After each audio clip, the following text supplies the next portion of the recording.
Welcome, one and all, to Scotch and Smoke Rings. Good to have you on the program today.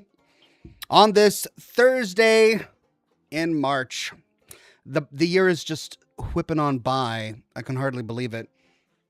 We had a ton of snow over the weekend. That just completely wrecked my kids' school schedule and, of course, my work schedule. In March, man, it's colder where I'm at now than it was earlier in the year. Everything is strange. The world is upside down. But I'm still here. And we're going to have a great show playing more Resident Evil Requiem today. If you're new to the show, the way the show works is we've got a bit of an hour-long Q&A at the beginning of the program. Then we dive into the game. So if you're just here for the gameplay and you're watching the VOD, skip ahead about an hour. That's when the gameplay starts. But if you're watching live, welcome to the show. I'm live. If you've got questions, I will do my best to give you answers. We're live on Facebook, Twitch, and YouTube. And it's great to see everyone on Twitch, SPB, Josh Bunton, John Morgan. Josh Bunton says, if you're getting snow, send it south, down the coast. It's in the low hundreds in some parts of California. There is still a snowman in my lawn from when my kids made a snowman this weekend. How can it be in the hundreds in California and it was snowing in Washington? It's just insane. John Morgan says, Oxhorn, missed last episode. Hope you're still enjoying Resident Evil. Ready for them jump scares? Yeah, I'm enjoying Resident Evil. I'm getting tired of inventory management. I'm getting tired of some of the puzzles. And maybe that says more about me and my aged mind than it says about the game itself, because it's a highly reviewed game. People are loving it. And I have also been enjoying it too. And then, of course, it's good to see all of the regulars, members, and Patreon supporters on YouTube today. Jocelyn the Great, Brother Mike, Eastside Shogun, Johnny D, The Magic Q, Jeff Day, Wyoming Homesteader, Daily Turn, Dan Hamilton. Good to see each and every one of you. I published a video yesterday on the canonical ending to Fallout New Vegas based on interpreting the evidence that we get from Season 2 of the Fallout show. So I'd love to talk about that today. If you have any questions about the theories that I posited in that video, if you've got some other interpretations of the evidence that I brought up in that video, let me know. We can talk about it. We can jaw on it a little bit. See if we can come to a resolution. Or if you have any other ideas, thoughts, questions about Fallout universe in general, or anything really in general, throw your questions my way.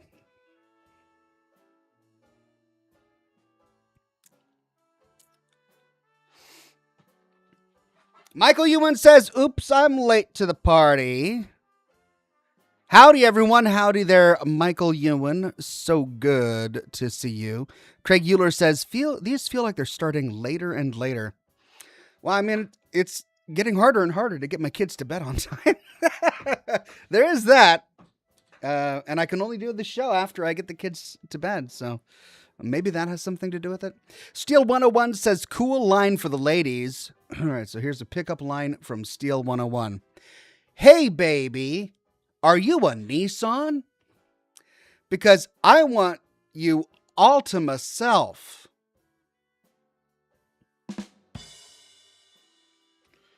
Oh, man. By the way, have you seen the news on the Starfield update? The free lanes stuff looks fun. I am pretty excited.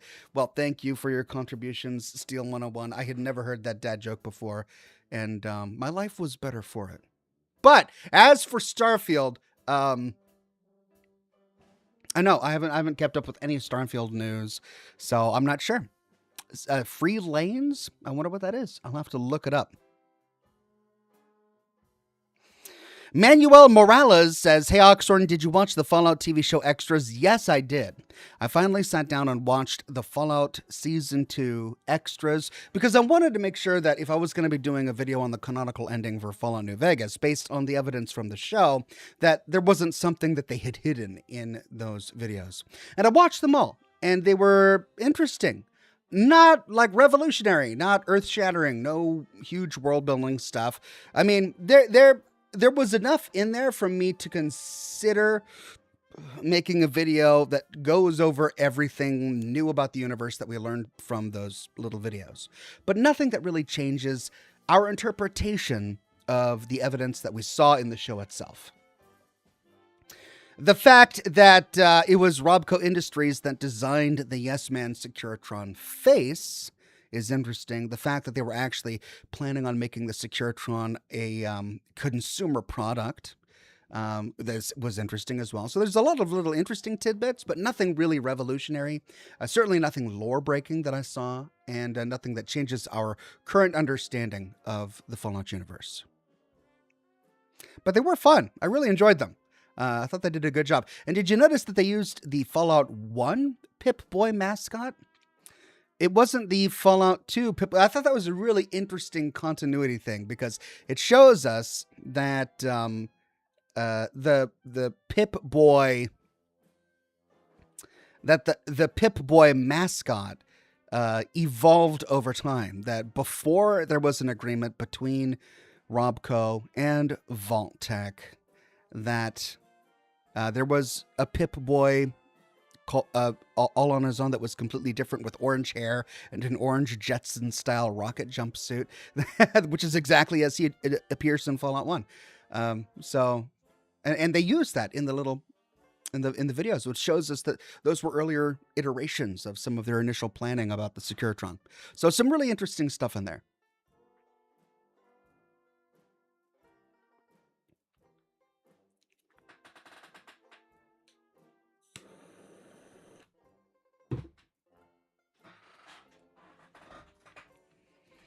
NachoCast has joined with his viewers. Say hello. Hello, NachoCast Presents. Good to see you on the program today and all of your viewers. Arthur Morgan says, Oxhorn, I have a question and was wondering on what you wondered about how the different coasts are portrayed via the West Coast being more advanced with government and nations, although the further you go in, the more tribal you get, while the East Coast is more advanced, but more of a lawless wasteland compared to the East Coast. I was wondering which you prefer better. Did you like the East Coast? It's very interesting because you raise a good point. Civilization has returned to the West Coast in the form of the NCR, and yet human knowledge has fallen off of a cliff to the point where knowledge about basic technologies that humanity invented thousands of years ago is lost, to the point where very basic tribes using stone tools and bone carving knives are, wandering the wastes, and some of them will use guns like the White Legs, and some of them are completely pacifists, like the Sorrows, right? But they're so divorced from the America of the 2070s that they don't even speak English the same way. They don't even speak the language people of that time were speaking. They've got a new accent because apparently in that time, a different tribal language evolved to such an extent, 200 years or less than that, that it altered the way English sounded, which is why the tribals have accents. So we have that on the West Coast. And then on the East Coast, there's no great civilization, but the wasteland survivors who are scraping by everywhere you go seem to be much more knowledgeable about the world and history, and they seem, I don't know, less. But because on one hand, I really enjoy the storytelling that Obsidian did in Fallout New Vegas and Interplay did in Fallout 2 and Fallout 1. but the way that they handle how quickly humanity lost its knowledge, I think is unrealistic to the point where it's almost really hard to believe. I think that the way that humanity is depicted by Bethesda on the East Coast is a little bit more believable. I think that if there were to be a world-ending apocalypse, it would take a lot longer for humanity to forget everything that we've developed than 200 years.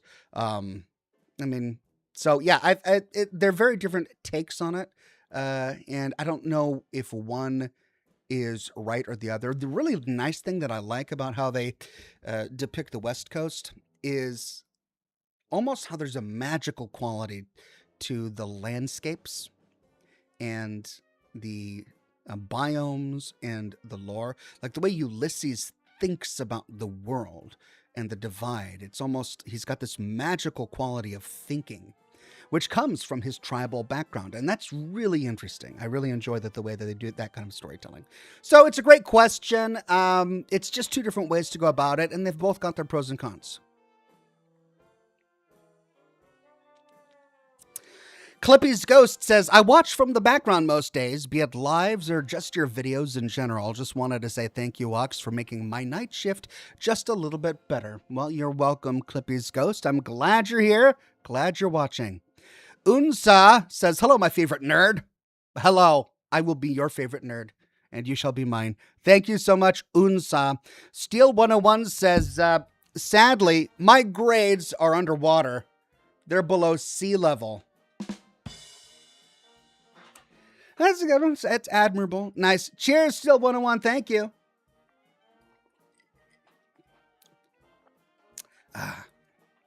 Josh Bunton says, how much gold bullion does this get me? He became a Silver Ox. He's been a Silver Ox, a member for 79 months. How much bullion, gold bullion, does that get you? Josh, I don't know. Probably a lot. You could probably get a lot of gold bullion from Fallout 76 with all of that you've spent on your membership. But I'm grateful and I'm thankful, Josh. Manuel Morales says, the one thing that was the biggest takeaway from the side content is Yes Man was trying to install himself, but Victor takes him out. Also, House is scary. Did I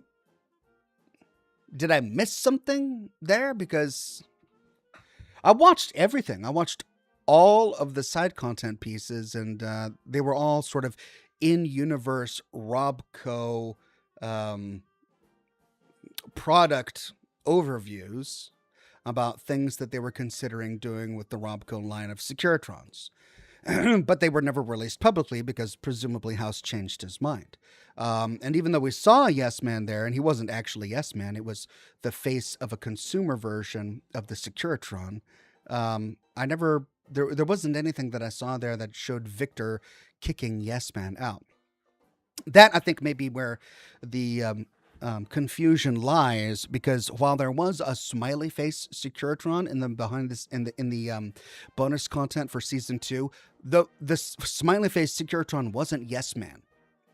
The smiley face Securitron was developed by Robco to be the consumer facing Securitron, which they never ultimately released. They were considering releasing a consumer Securitron that you could buy, much in the same way you could buy a Mr. Gutsy, or not a Mr. Gutsy, but a Mrs. Nanny, right? Or a Cogsworth. You can buy robot butlers. You can buy Protectrons. They then wanted to turn the Securitron into a consumer-facing one, and its default face would have been the smiley face. But they never did that. They just ran out of time, or perhaps House's goals and priorities changed, which is why the only Securitrons in the universe are found really at Big Mountain, where they sort of stole the plans, and in Vegas, where House personally used them to defend Vegas. And he didn't need the smiley face. He needed the police face because it was a police force. Then he needed the soldier face for upgrading to the Mark II. But the Yes Man face was filed, right? The smiley face was filed because it was never needed. But when Yes Man, the aberrant program, the friendly AI, took over, he needed a face, and that's the face he chose. He just found it in the files. So we don't need to assume, based on what we see in the bonus content, that every time we see that face on a Securitron, that it's Yes Man himself. The same one we know from Fallout New Vegas.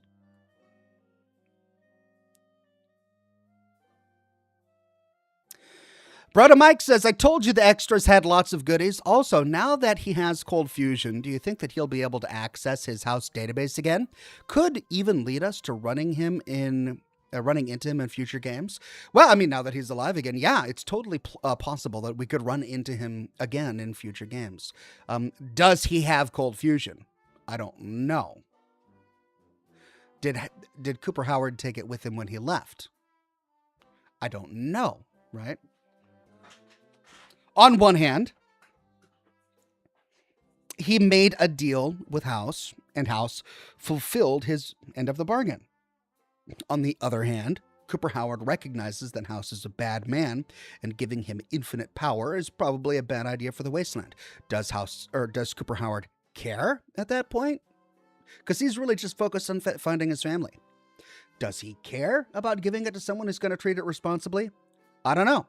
But they never show him taking it with him, and House is offline when we do see him, or when Lucy and Maximus enter the control room at the very end of the episode. So does he still have it? I don't know.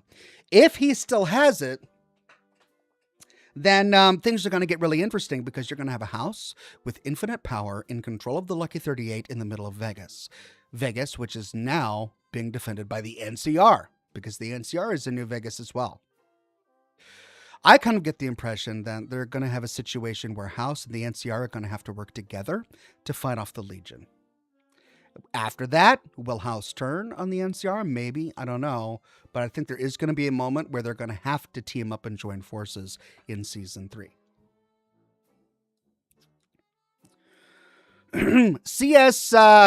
CSI Jedi says, hey, Ox, been a couple of years since I've been able to catch the live show. I wanted to suggest a game called The Rat Line. It's a detective game similar to the Obra Dinn, and I thought you might enjoy it. Keep doing what you do and have a good night. The Rat Line. Let me check it out really quickly.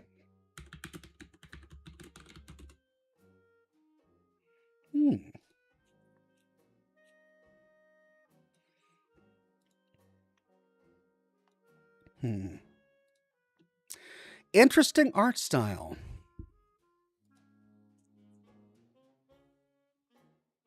Okay.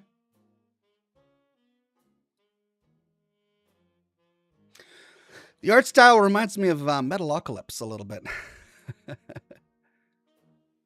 Cool. Yeah, I'll have to check it out. Thank you for that.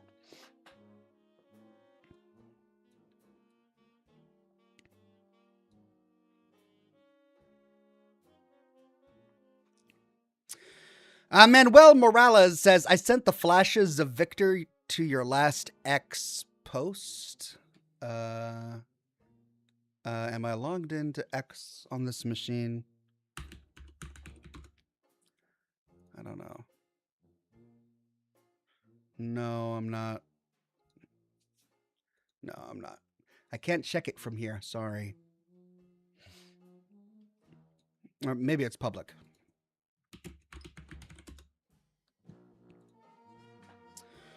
What was my last X post? The one on who dropped the bombs? What? Why is that at the top? That's weird. That's not my most recent one. That was from 2024. Why did they put that at the top? Are they just not doing things chronologically? I guess they're not. Yeah, it's completely out of order. Wow, that's an interesting change. I guess I'm glad I'm not on X as much as I used to be, because that doesn't make any sense to me. If I'm looking up somebody on X, I don't want to see their highlights. I kind of want to see their recent thoughts. Here's one from 2019. What? This is at the top of my feed. It's an image that I posted in 2019. Holy cow. All right. Yeah, sorry, I can't see it. I can't log in. I can't find what you put that to, but I will look for it after the program, okay? I appreciate it. Thank you. Ocean Game Official says, do you think Bethesda could give the Fallout IP more role-playing freedom to the player similarly to the Elder Scrolls with no pre-established origin. Yeah, I mean, they could. Fallout has a history of giving the main character a pre-established origin. In Fallout 1, you're a vault dweller, and the vault leader has an assignment for you. Like, that is your origin, and you can't do anything about that. In Fallout 2, you're the chosen one. You can't create any character you want. You are the chosen one. Are you a female chosen one? A male chosen one? You can control that. But the actual story, the job that your tribe's people give you, you can't control any of that. And likewise, in Fallout 3, you're the child of James, and in Fallout 4, you're the sole survivor, and you've got an established backstory. That's kind of been the way that the Fallout franchise has done it. So, sure, I mean, we know that Bethesda could give us a main character with absolutely no form or story whatsoever, like they've done with some Elder Scrolls games, but that doesn't seem to be within the tradition of Fallout. As for my personal preference, I'm really indifferent. I enjoyed the way that they did the Courier, the way Obsidian did the Courier in Fallout New Vegas, because we have a story, but it's gone, right? And the cool thing about it is that you have a story, but it's gone, and yet it haunts you throughout the entire game. And leading into the last DLC, Lonesome Road, the things you did before you got a hold of your character haunt you. So the way they tackled that was really interesting and really well done. So big thumbs up to them there. But the other stories, the other main characters that we've had for the other Fallout games, I don't mind them. And I guess I'm rather indifferent. Steel 101 says, your recent video and the TV show made me start a Yes Man run, but I'm keeping Benny alive this time. Rest in peace, Matthew Perry. Plus a new game run for Fallout 3, Fallout 4. That's interesting. I wonder how many people, when they go through Fallout New Vegas now, who know that Matthew Perry voiced Benny. I wonder how many people, since his death, just can't bring themselves to kill Benny. I don't think that they're tracking like statistics the way modern games do, but that would be a very interesting statistic to see.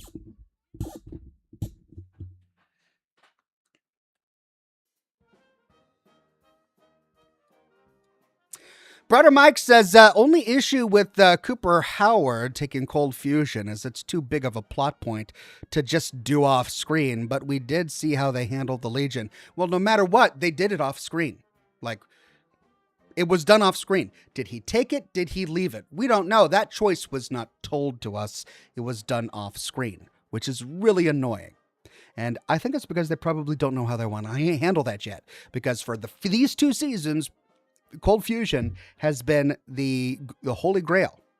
And they've got several more seasons ahead of them to go through. Are they all going to be about Cold Fusion? So what are they going to do? How are they going to handle Cold Fusion? Who's going to have it? Where is it going to go? Is House going to have it?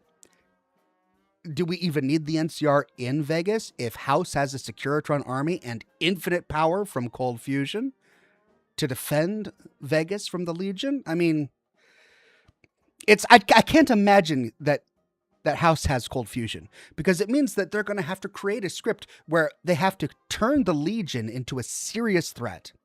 The Legion, which has just finished a 20-year civil war, and they lost 2 battles over Hoover Dam. They just finished a 20-year civil war, and they've taken 0 time to recover, and they've gone directly to Vegas to besiege it. That is whom the people of Vegas are defending against. And if House has infinite power from Cold Fusion, the power dynamic doesn't work. House is just going to blow the Legion away. So I can't imagine that Season 3 is going to have House with Cold Fusion. If it does, I don't know how they're going to work that out. I don't know how they're going to write a scenario that's believable, that actually leaves the Legion a threat long enough to pose a threat to the NCR and House and Vegas. Alt Grendel says, what's the difference between Hippo and a Zippo? One is really heavy, and the other is a little lighter. I like it. Excellent job, my friend. Cheers.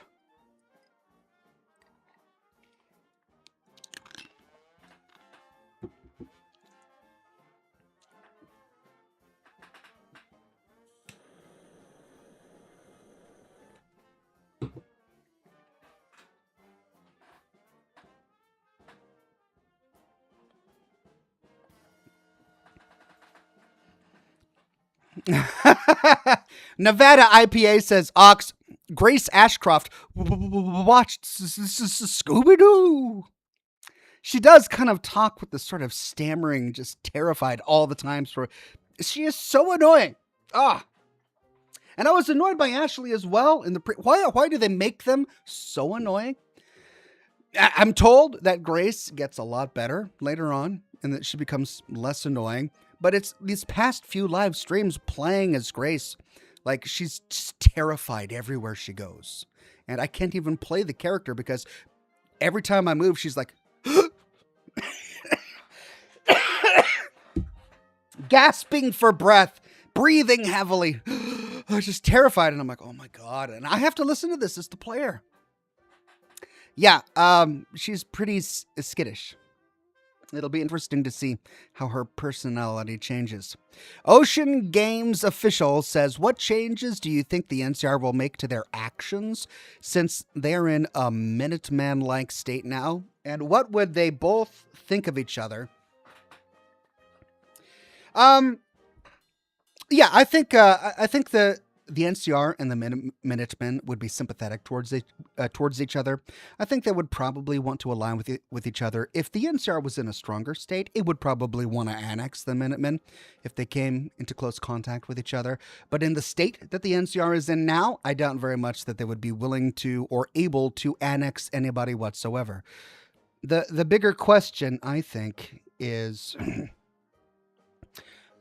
we need to find out what happened to the rest of NCR civilization.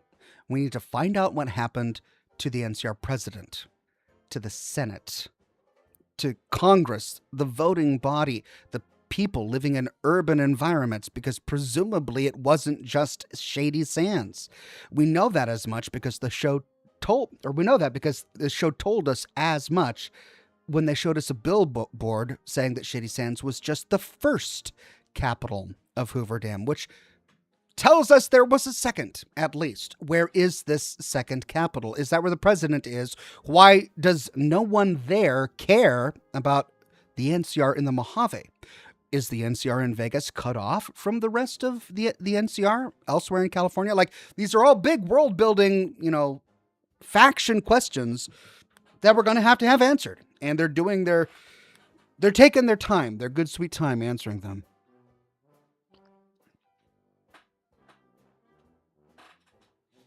Mr. Puddle on Twitch says, how have I followed you on YouTube so long but never thought of Twitch? I don't know. I mean, maybe I'm just not on Twitch as often. And I'm not. I'm only on Twitch on Thursdays when I do my live show.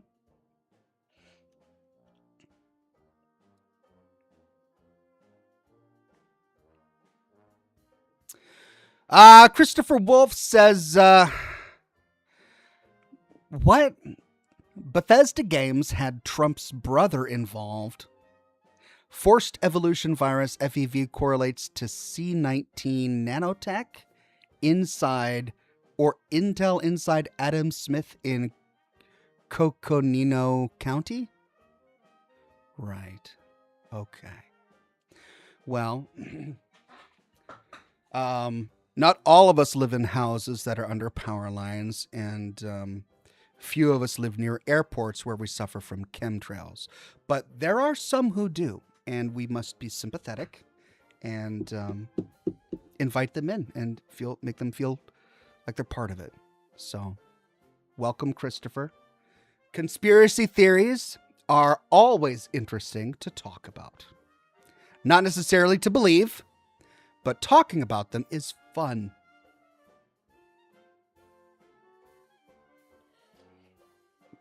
Grendelfly says, what is your favorite whiskey cigar combo? I'm not really a Scotch guy, but sticking to Tin Cup 10-year and Tullamore Dew 10-year, smoking Deadwood Leather Rose.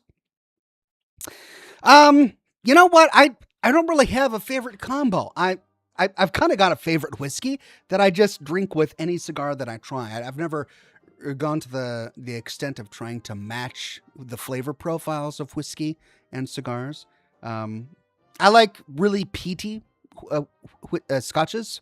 So Glenmorangie, Glenfiddich, Laphroaig, Glenlivet, Lagavulin, Those are all really wonderful wonderful scotches, and they work with any cigars that I've ever tried. Today I'm smoking a La Floridita, and I love the box that it came in. It's got like a little casket here. Excellent quality of box that they put in here. And the cigars themselves show that a lot of attention and detail was put into the construction as well.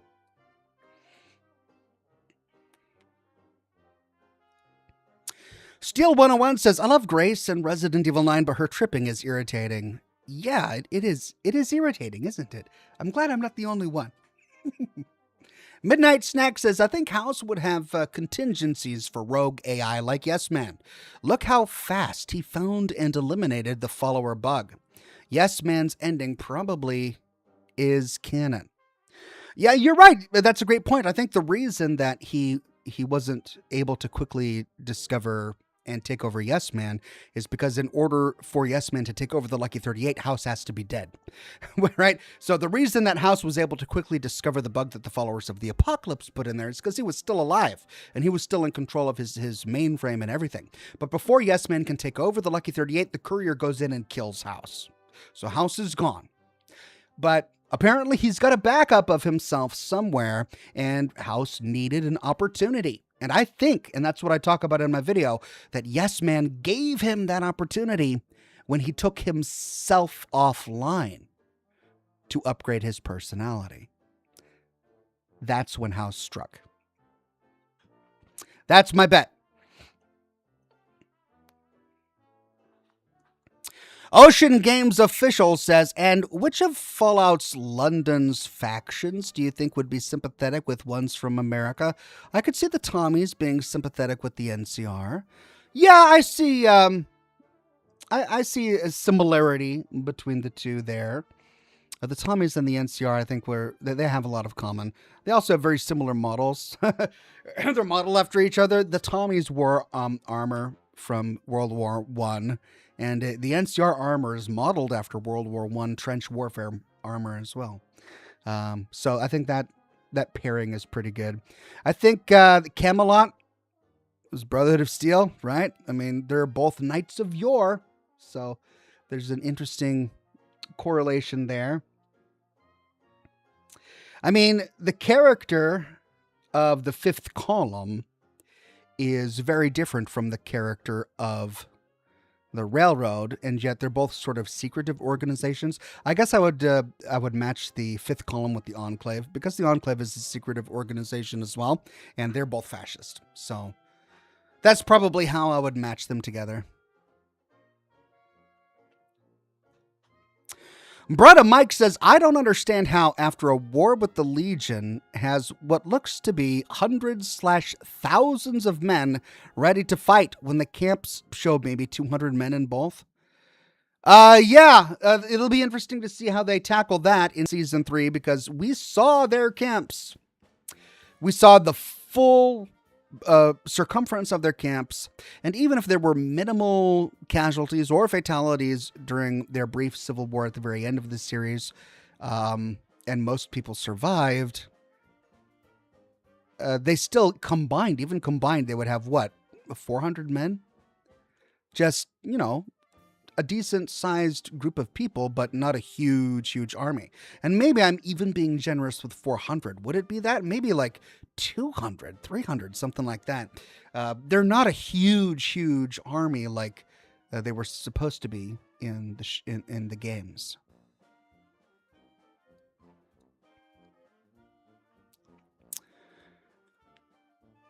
Greg Hinojos gave us, sent 20 memberships to the Oxhorn community. Wow, thank you so much, Greg. I'm not going to read them all. That's a lot of names, but thank you so much, Greg. Nevada says, I'm Grace Ashcroft. Leon, I'm scared. Please buy the game. Sounding like Scooby-Doo. 1010, brilliant voice acting, Lamau. Well, listen, I'm not going to blame any voice actor, because it's the direction that's the problem, not necessarily the acting.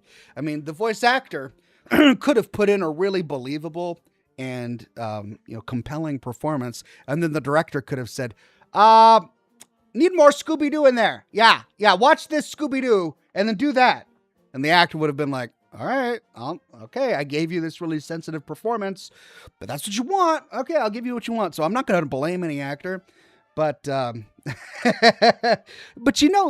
that's also kind of the cheesiness of the Resident Evil franchise to begin with, which is intentional. Like they know that, at least I hope they know that they're being cheesy with all of Leon's classic horrible 90s lines and his Jonathan Taylor Thomas haircut and ridiculous plots. Like, I think they know they're being silly. So maybe they think they're trying to be funny with the way they depict Grace, but I'm just finding it very grating at the moment. So I'm looking forward to playing Leon again.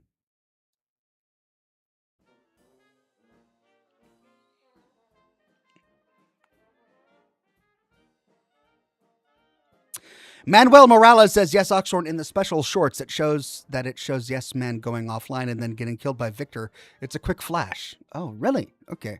I must have missed it. So I was distracted. My son had come into my office while I was watching them and he was talking to me and so I pushed pause and then he wanted to play a game. So maybe I missed it. I was distracted at that time. So I'll rewatch them. But it would make sense. I mean, that would match my theory. I mean, I didn't predict that Victor would be the one to somehow kill Yes Man, but it still matches my theory. So, cool.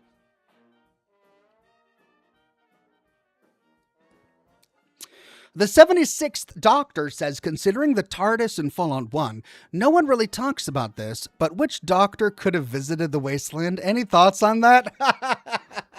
Yeah, the TARDIS is in Fallout 1. It's part of the world now, right? And, I mean, there are a lot of British things that are in Fallout 1, like Hitchhiker's Guide to the Galaxy. Apparently, the Fallout universe is part of the Hitchhiker's Guide to the Galaxy universe because the whale that fell from the sky in Hitchhiker's Guide to the Galaxy fell to the ground and landed in the Fallout universe. So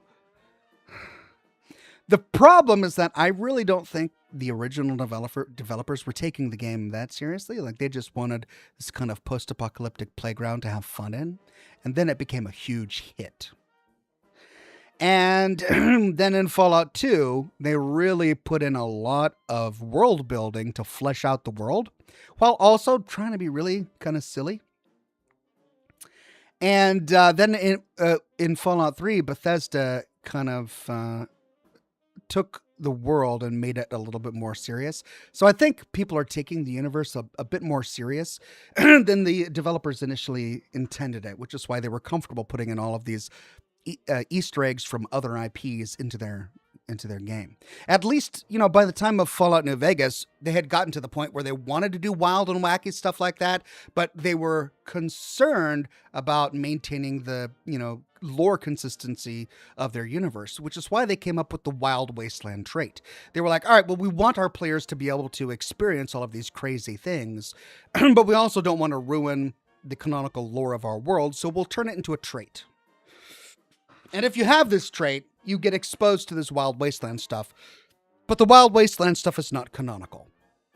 That way they were able to straddle a line and do both of them, which I thought was an elegant solution. Paul Kopak says, Tom Baker, the only doctor. You think it was Tom Baker? Who's the doctor who visited the Fallout 1 world? Maybe, I wouldn't be surprised. Tom Baker, the best doctor. Well, one of the best doctors.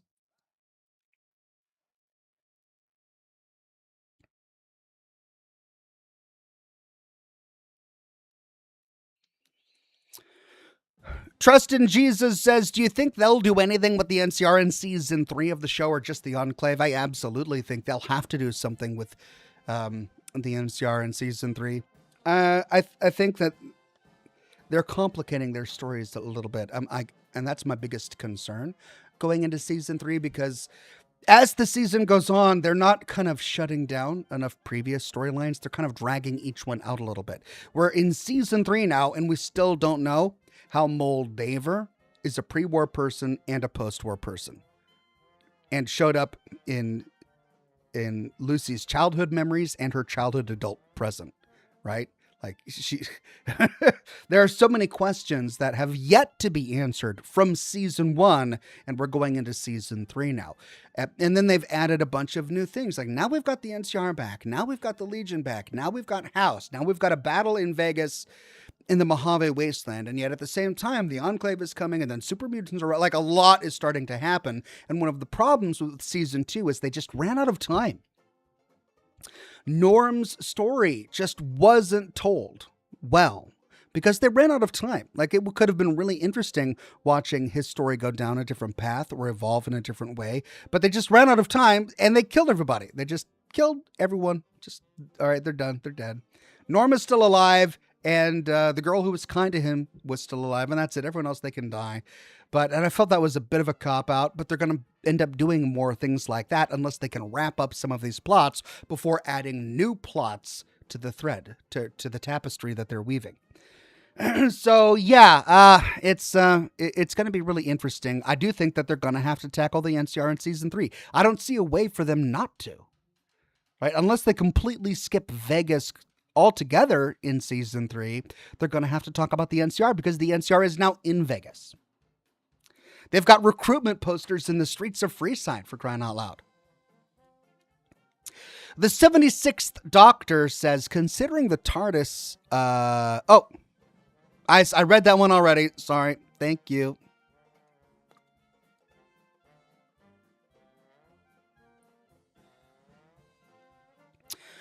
Greg says, who would you rather be stuck in a TARDIS with, Leon Kennedy or one of our dad joke super chatters? One of the dad joke super chatters, because Leon Kennedy would he would have some sort of 90s action movie quip for everything I said. And it would be really humorous at first, but stuck in a TARDIS, flying through space on an extended voyage, that would get really tiresome really quickly. Couldn't do it.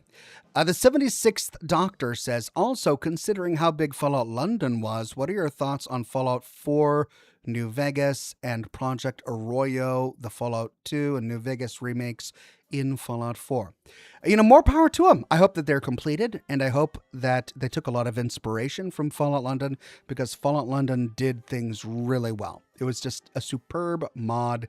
It was a thoughtful story. They recreated a post-apocalyptic London in the Fallout universe in a way that was as lore-friendly as they could make it. And it was just excellent job. So I hope they take some inspiration from that, and I hope that they're successful in all of their projects. All right, we got about 20 minutes.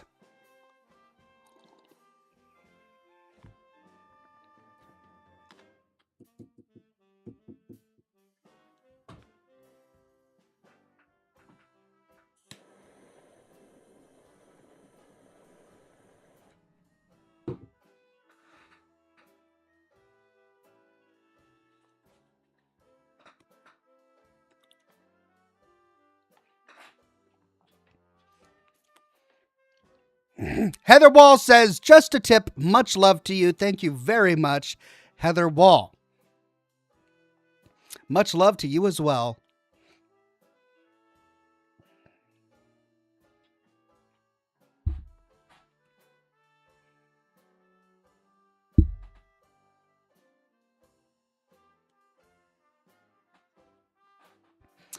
Tony J says, here's a weird observation, Oxhorn. Didn't the quite unique sound of the 1980s come because people started experimenting with new tech like synths? He's talking about musical instruments, not the synths. So in theory, Fallout in the 2070s would have synthwave. No, because the Fallout universe had a divergence from ours, both technologically and culturally as well. Now, from a practical gameplay perspective, we know that all of the music that's on the radio is from the 40s and 50s because that was the era and the vibe that they wanted to go with, and it would be very expensive to hire musicians to create new songs that sounded like they came from the 30s, 40s, and 50s. But that's also the reality of the universe that we find. So we have to have a lore explanation for it. Because the game is set in a universe where the world ended in 2077. There was no music since the 1950s. None at all? What could explain that? And the only thing that could explain that is if there was really a sort of cultural pause in and around the 1950s, which is what we see in the clothing style and in the world in the pre-war scenes. They still wear fashions from the 1950s and early 1960s. And many of their cathode ray tube technologies are still stuck in that time period as well, because they hadn't invented the transformer yet, or at least it had been such a recent invention that they hadn't been able to develop upon it, right?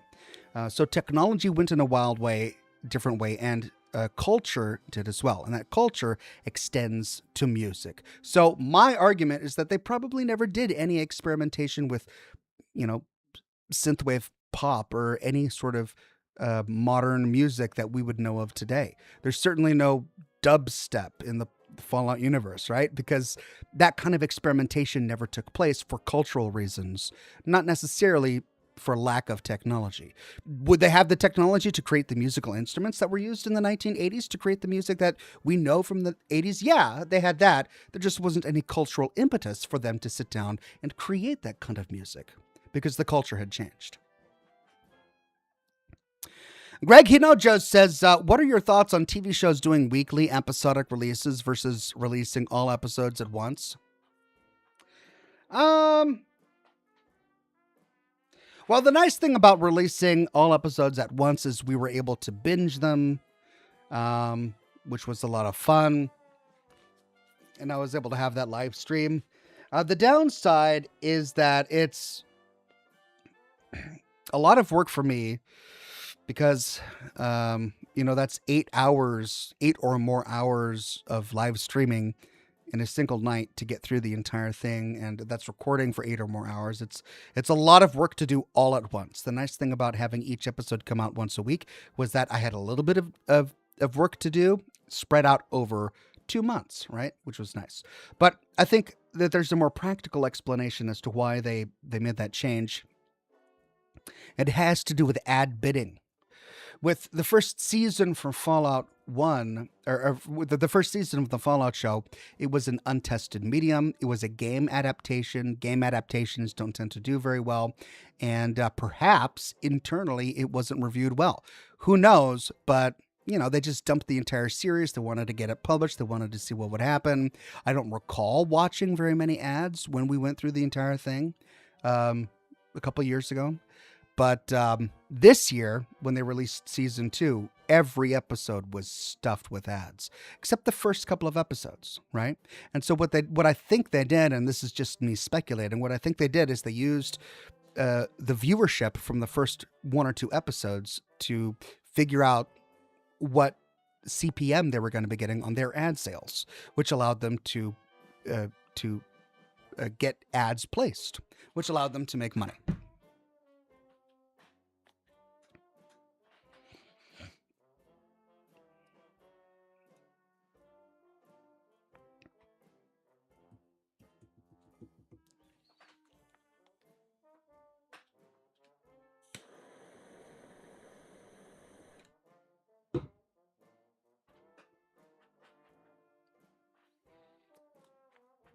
Steel 101 says, I prefer having all of the episodes released at once. Waiting for each one week by week gets irritating. I hear you, and I sympathize. For me as a content creator, it was really nice because it meant that I didn't have to work so hard. For season 1, I worked really hard to get all of these just dozens of videos done out as fast as I possibly could. But with the way they did it, I was able to kind of, extend and spread out my work over 2 months instead of just all at once. And it kept people interested in and talking about Fallout for longer as well. So, we had to wait 2 months for all of the episodes to get out. And during that entire time, people were talking about Fallout. So it kept people interested in that content and some of my other content as well. Nevada says, Oxhorn, you aren't biased, are you? Of course not, rate. I mean, yeah, I'm biased about some things, I'm sure. Everybody's biased about something. I don't know. I can't think of my biases right now. I'm sure I have them. Everybody has them. I try not to be biased. There are some instances where biases aren't that big of a deal, and some instances where biases are a big deal. Like racial biases are really bad. Food biases on where should we go to dinner tonight are less bad, right? I'm biased towards pasta. Okay, yes, you have a pasta bias. Is that at the end of the world? No, it's a pasta bias, right? So it just depends on the context. Am I biased? Probably. Is it a big deal? I don't know. I'm trying not to be biased about the things that are really important not to be biased about. Anarchist 6962 says, what do you think 5 would do to a raccoon? Maybe I'm misreading that. What do I think FEV? Okay, what do I think the forced evolutionary virus would do to a raccoon? Well, I mean, we saw what the forced evolutionary virus did to a mole rat in Fallout 2, and it just gave it a big brain. It gave it a big brain with the ability to talk and apparently the way to the desire to take over the world. What would it do to a raccoon? I think we saw that in Guardians of the Galaxy. That's probably what would happen. Cloud Big says Ox is biased against fruit and a pineapple pizza. You're right. I am. And I do not apologize. I'm right.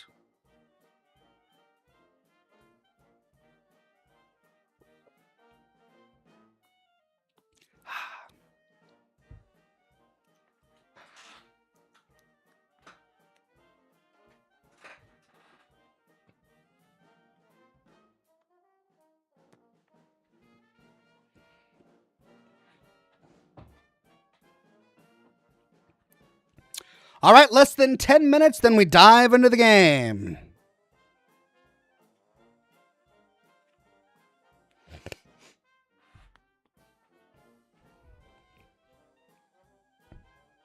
JSS says, I hope you're having a good night, Oxhorn. Had such a stressful day today, but your Fallout lore vids always help me escape the BS of my day, lol.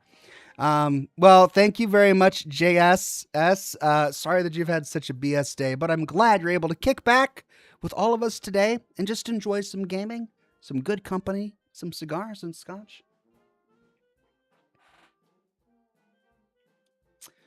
Mac Truck says, yeah, how long can a cigar last you? It depends. If I'm sitting in front of a computer working and I'm focused, like I'm dialed in, I could go through a cigar really quickly, like 20 minutes, because I'm focused on what I'm doing and I'm not even thinking about it. And the hand goes down. I just put it in my mouth. I'm smoking. I'm in a flow. If I'm doing a show where my mouth is being used to talk instead of smoke, it'll last me a really long time. I think during my Scotch and Smoke Rings shows, I'll go through maybe 1.5 cigars because I'm talking so much. I just don't have that much time to smoke. If it's a social situation, like if I have company over and we're in my office just sort of chilling, a cigar will last a good hour and a half, maybe sometimes. Because then you've just got casual conversation. So it just depends on how you're using it.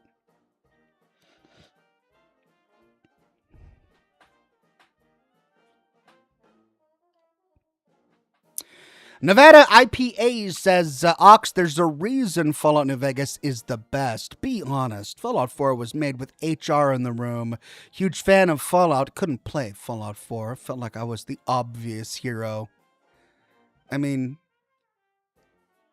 in Fallout New Vegas, you're the courier and you're the only one to survive Big Mountain because you just so happen to have a scar in your brain that just so happens to be perfectly shaped to such an extent that it doesn't destroy the brain and you become a lobotomite.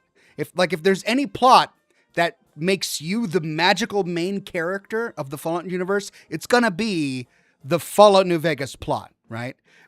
Because you literally get shot in the brain and you survive. You literally get lobotomized and you survive. Talk about plot armor.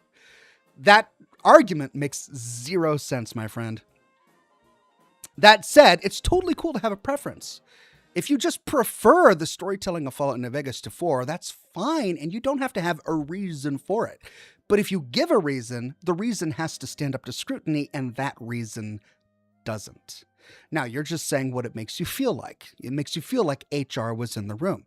And I get you. I do get you, because modern games across the spectrum are taking fewer and fewer risks. And that was true with Fallout 4.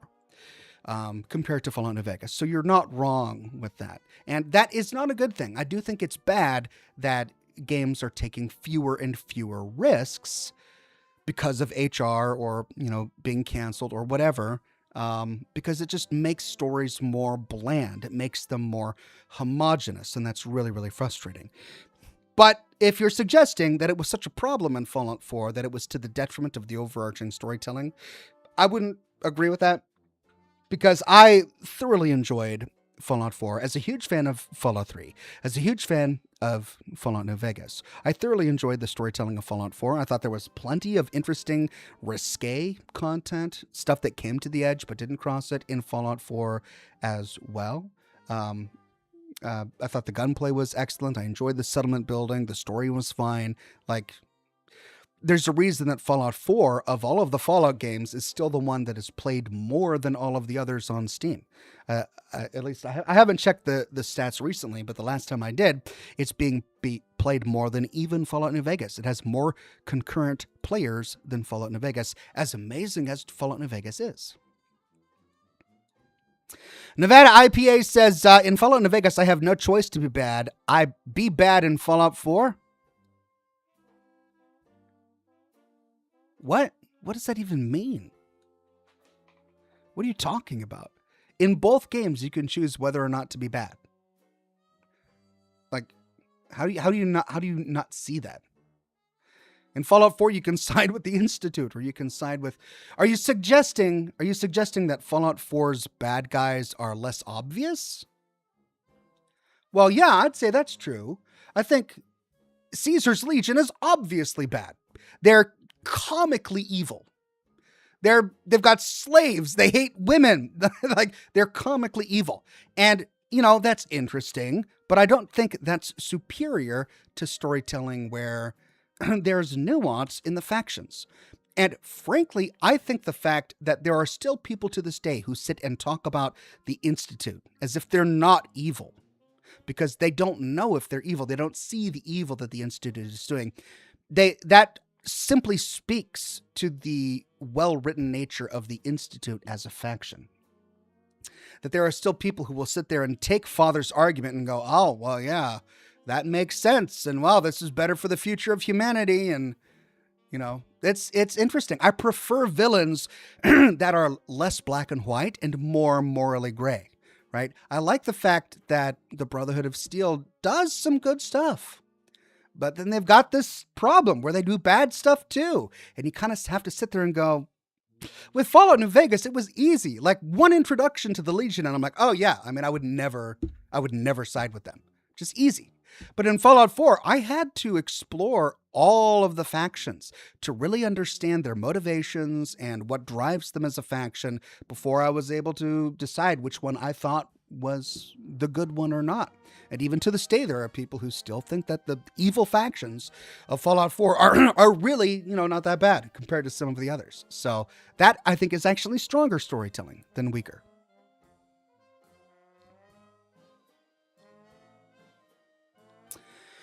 Alt Grendel says, notice to chat, please keep the backseat gaming to a minimum. Ox will let us know if he needs help and advice. That's good advice in general. That's very good advice. I know that so many of you are really passionate about Resident Evil and you don't want me to miss things, and that's cool too. But part of the fun of watching a streamer is watching him make mistakes as well. So, let me make my mistakes. Let me whinge and complain about certain things. And if I get to a point where I'm just so pissed off that I just want it to end, I'll let you know. Like last week when I had that puzzle box pop in my inventory and I just couldn't be asked to go upstairs and do the whole acid on the lock thing to get the code. And then I asked chat for the answer. That was all right. You gave me the answer. Okay. I felt bad about it later. But at the moment, I was just like, I didn't want to deal with this. I didn't want to carry this stinking box around with me with my limited inventory capacity for an hour and a half, waiting until I go up to the acid room. Steel 101 says, I've always liked the Fallout 4 story a bit more because I love the Captain America / Blade Runner theme of the main story, and the debates around synths is fun. I mean, they're both good stories in their own way, and this is one of the reasons why I've always said that it's difficult to choose a favorite, because they're so good in many different ways. Like the Fallout New Vegas world building is just exquisite, and I talked about how earlier they've got this way of talking about history that makes you feel like there's this magic that permeates the world of the West Coast and the desert of the Mojave. That is kind of missing in some of the other games, and that's just amazing storytelling. And Fallout 3 does amazing environmental storytelling. So each of the games has its pros and cons.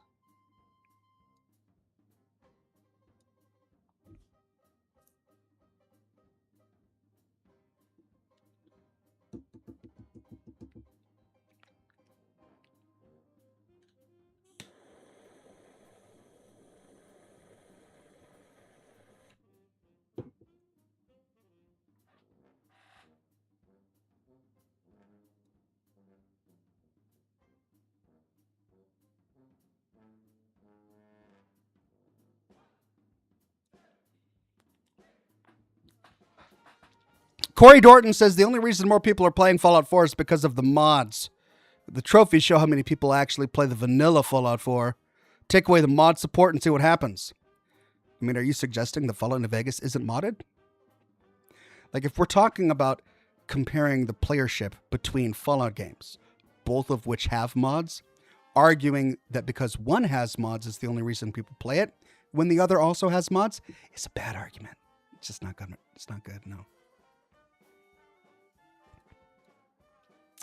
Nevada IPA says, I don't know, man. There's a reason Fallout New Vegas was great in writing and loved for a reason. Can't compare to Fallout 4. HR equals Fallout 4. Fallout New Vegas equals dudes who love to joke and make great writing. Fallout New Vegas is great. The writing is great. Like, they really did a superb job. And you're right, there is a reason that it's one of the most beloved Fallout games, if not the most beloved Fallout game. I think there was a poll that came out last year by IGN or something, ranking, asking for people to rank their favorite Fallout games, and New Vegas was at the top of the list. Because you're right, it's an extremely well-written Fallout game.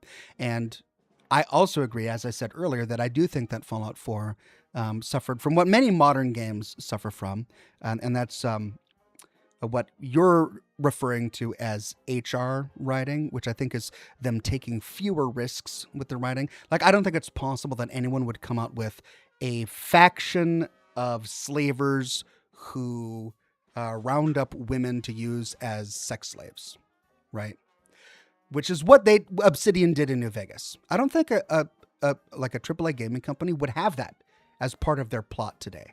So there are aspects where I think you're actually correct.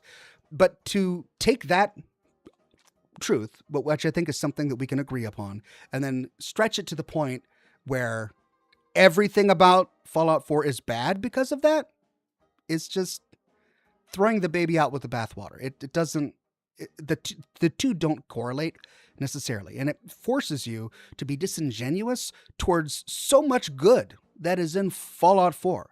So much that is even superior to what is in Fallout New Vegas, just based on that one argument. Are you wrong? No, you're not wrong. Like, the writing in Fallout New Vegas is superb, and there is a little bit of a safeness in Fallout 4 that wasn't in some of the previous games. But that doesn't correlate, or that doesn't mean, it doesn't equate to the conclusion that you're arriving at, which is that everything in Fallout 4 is ass by comparison. It's just not true. The 76th Doctor says, how do you think Cooper Howard would feel after learning the fate of Vera Keyes and her death, considering they were in a movie together? I think that Cooper Howard, before the bombs dropped, would probably be pretty emotional. Like, he'd probably feel really bad. The Ghoul, 200 years later, wouldn't care. He has become so numb and desensitized to human death that he's just jaded. So it depends on what point in life that we would find him, really. Okay. It's time to dive in.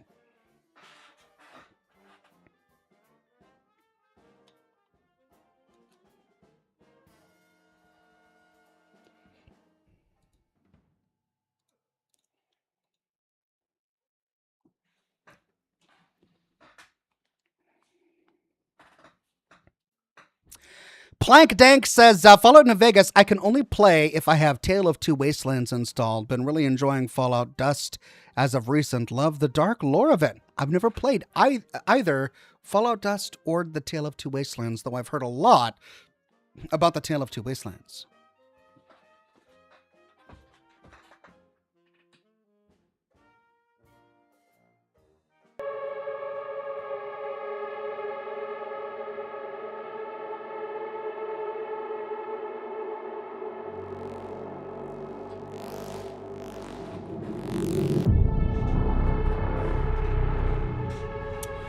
Ronan Fleet became a bronze ox. Thank you so much, Ronan Fleet.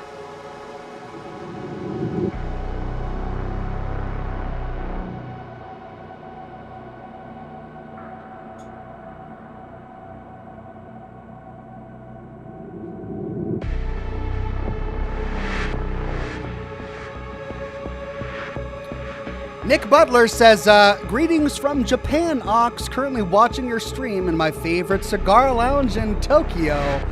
I didn't know Japan had cigar lounges. I guess, of course they do. Of course they must, right? Man, I'd love to visit a cigar lounge in Tokyo. That would be so much fun. Well, thank you for watching, my friend.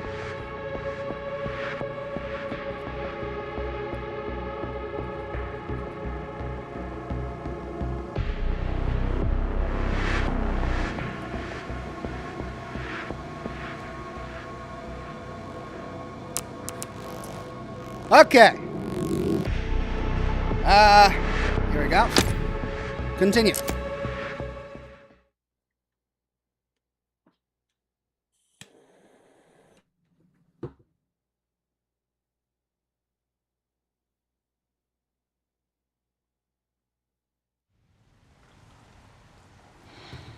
Okay.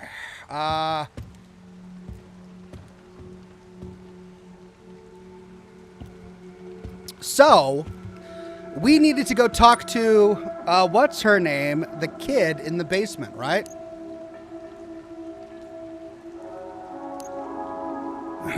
Let's see. There's some blood over there. Is there any loot that I'm leaving behind? I mean, really, there were a couple of serums in the parlor, the coin cabinet. Do I have any coins? How many coins was that? That was what, like 4 coins or something?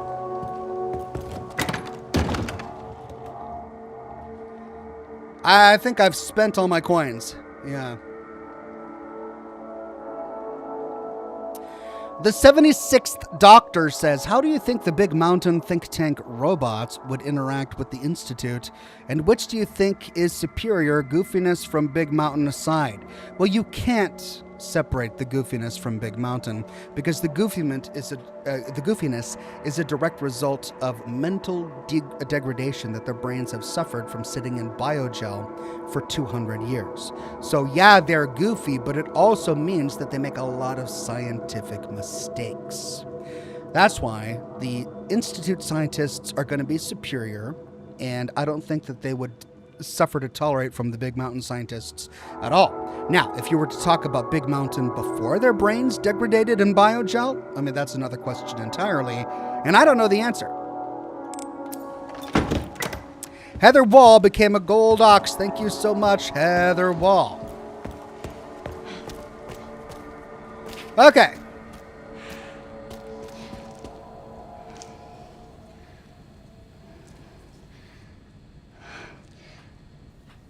Hey. Ha! Creepy kid.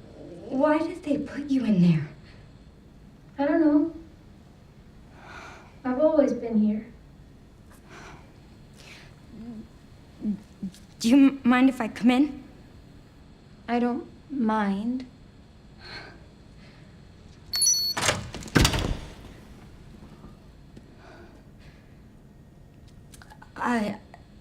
So,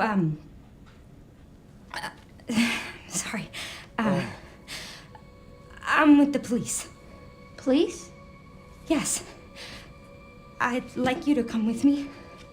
Why? I'm Grace. What's your name? Emily? Emily. You like reading? Yeah. Do you think you could read something for me? Please, I really need your help. Okay. Thank you. It's like, okay, crazy lady, could you calm down? It's like you're a bit too anxious for my taste. I'll take you there.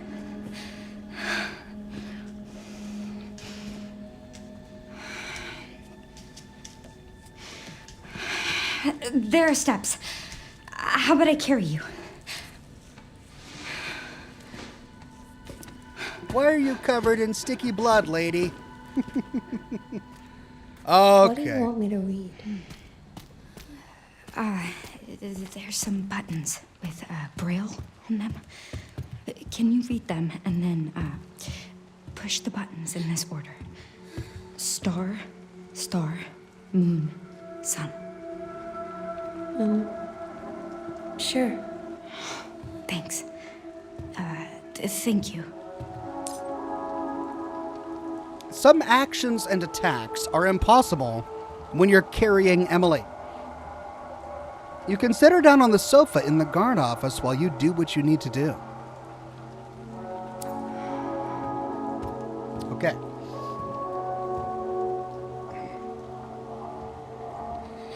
The 76th Doctor says, and what do you think the ghost people from the Sierra Madre are? I personally think they may be a form of ghoul, a unique type at that.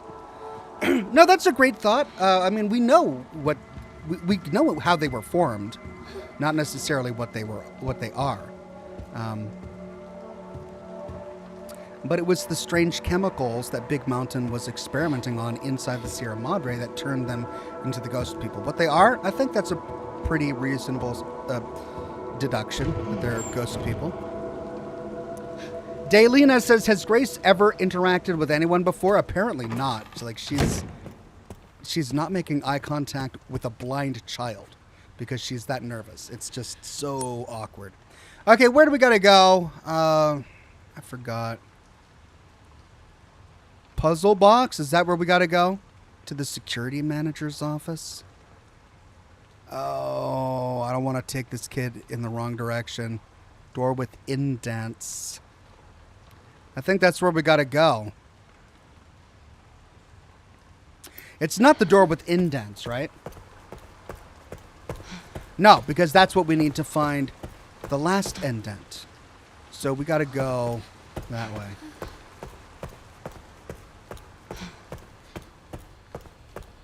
East wing. East wing. All right, what's the fastest way to get to the security manager's office? Through the waiting room. Okay. Yeah, I can do that. I have to keep it together.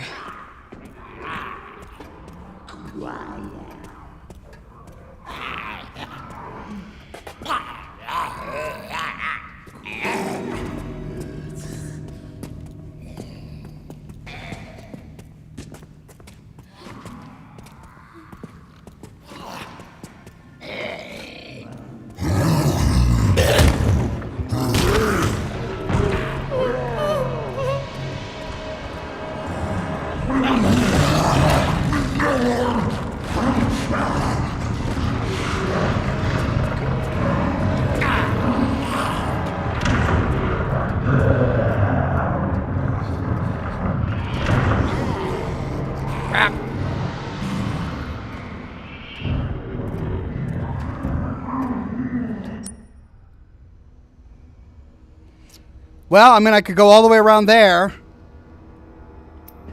But now he's moving that way.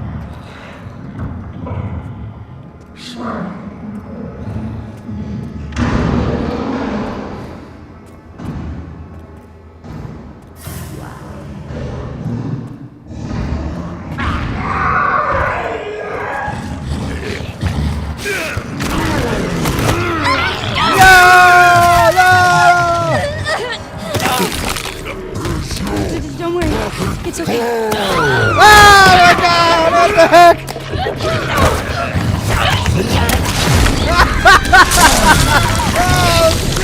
Oh my god. Holy cow. That was rough.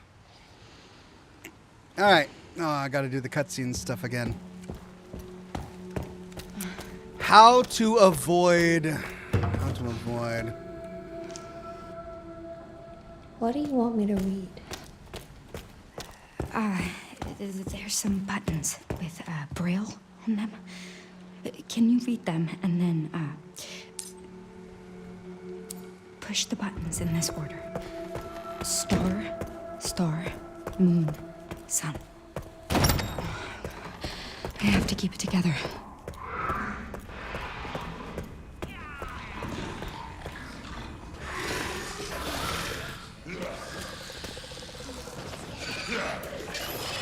I can't crouch. I can't use a weapon.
Okay, I mean, I could go back and put her down and then come through and shoot them all.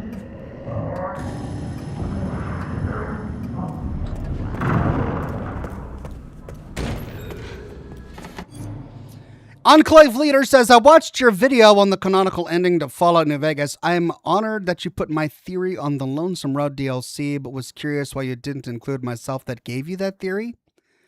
Enclave Leader, listen.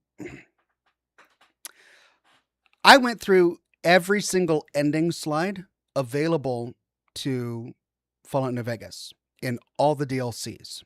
And I read each one, and I decided which one would fit. And I decided that the Lonesome Run one was a good one. I remember your comment where you raised that, and it's a great idea. But you didn't give me that theory.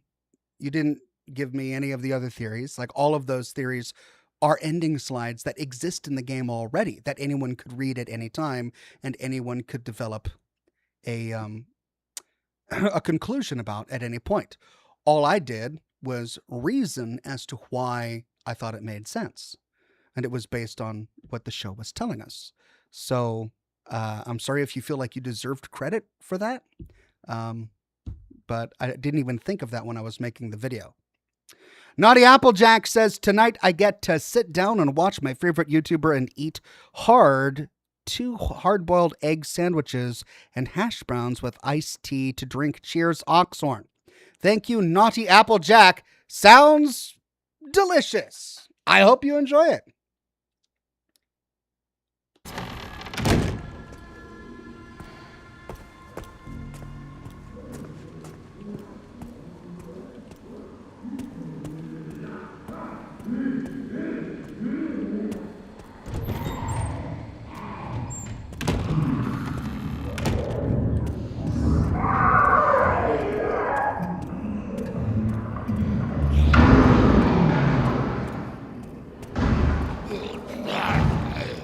Crap!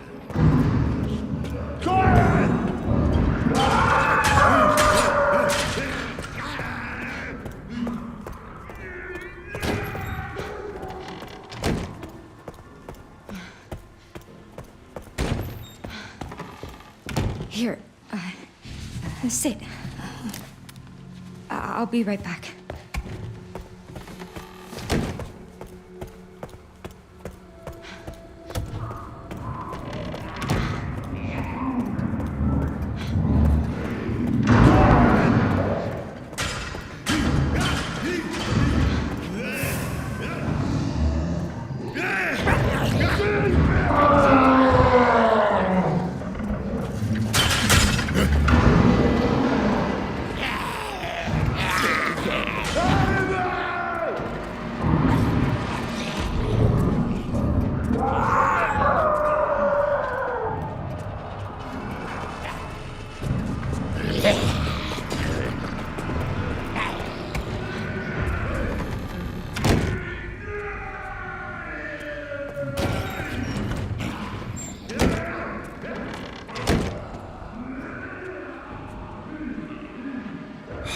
The problem is if I waste ammunition on killing them, then when I come back a second time, they could just hop up and be those awful monster creatures.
Well, I mean, I'm just gonna have to hope that they don't pop up.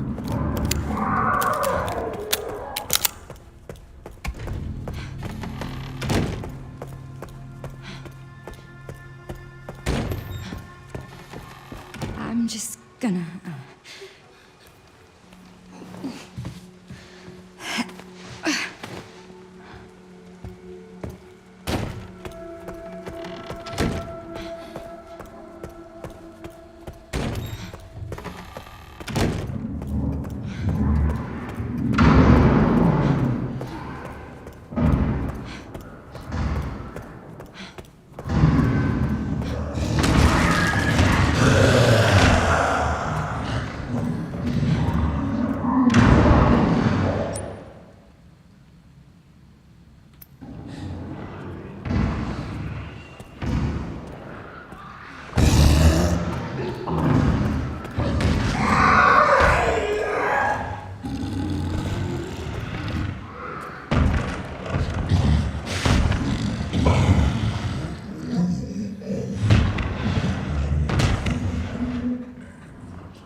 Now there's two of them?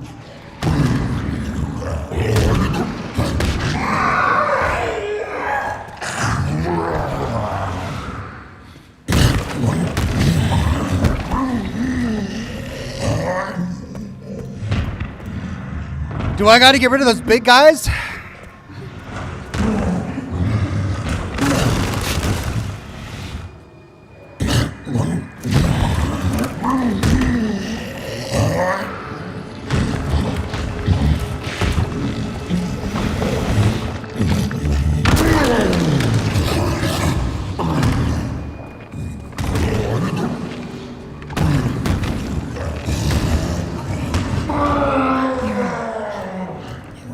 close now.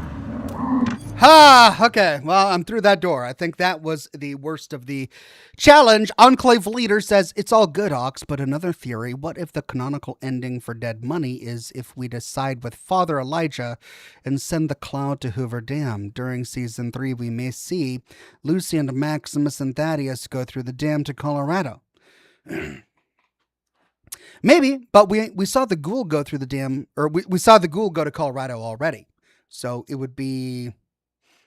If the Hoover Dam was flooded with the cloud from the Sierra Madre, it's strange that they wouldn't comment on that after the ghoul already has gone through it, right?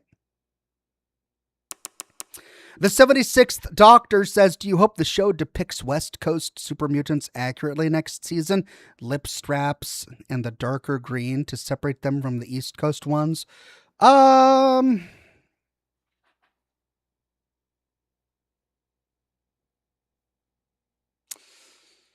I don't know.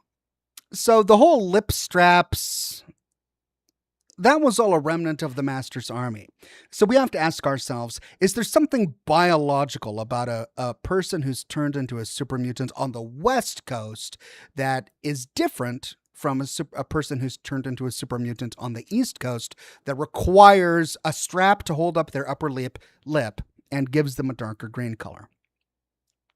And the answer is no, not really. The only reason that the West Coast mutants have been depicted like that is because that's how they lived when the Master was responsible for creating them. But the Master is dead, and those mutants have been living and dying for the past 70, 80 years or so, right? Many of them have died off. So finding any remnants of the Master's army would, it would be pretty rare to do so. Is it possible for new super mutants to be created on the West Coast using FEV unrelated to the Master's strain? Yes. Would those mutants need a lip strap and be a darker green? Not necessarily. So there are a lot of reasons why we would find a mutant that doesn't necessarily look like ones from Fallout 1 and 2. Okay, left, right, right.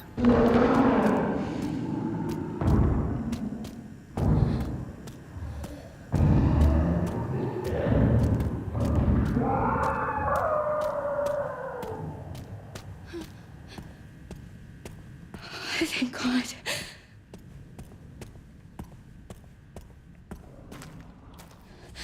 Here it is.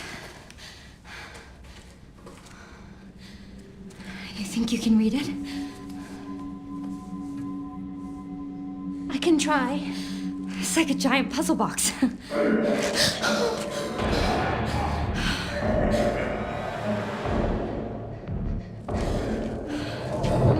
Stay here, Emily. You handle this. Handle Oh, great. What am I handling? that. Oh, what? I'll handle what?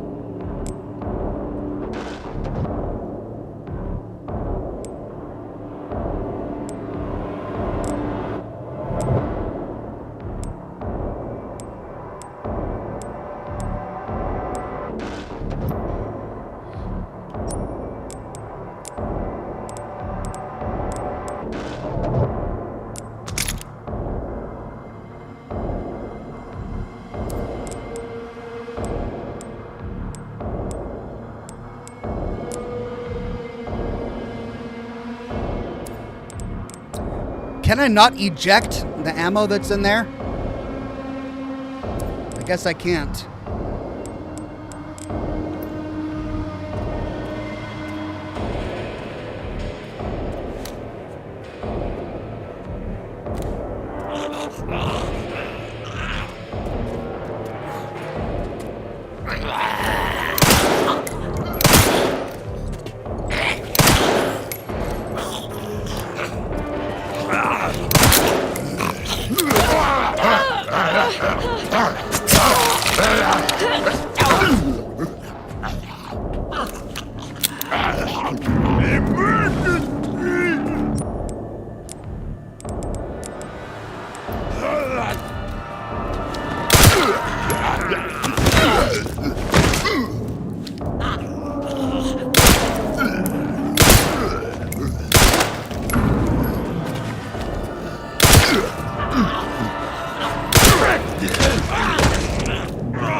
Okay, well, they're dead. Guess not.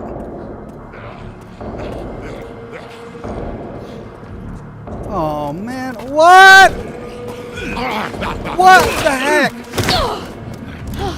There's more. Of course there's more. So I can't go that way.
Ah, I'm out of ammo. I've got tons of transfusion bags.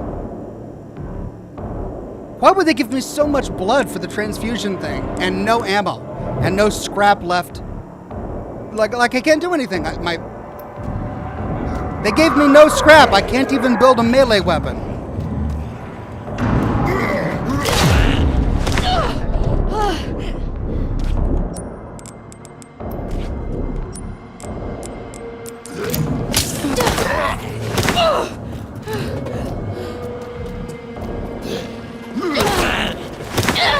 I mean, it's just gonna be this for the entire thing. Like I can't craft ammo. I can't leave this room. There's no ammo left. I only need like one bullet too.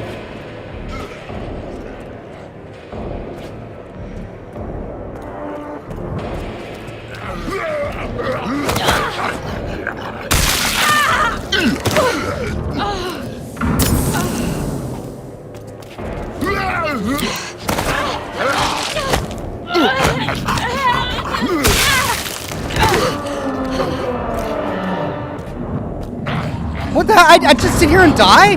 Is that what is that it?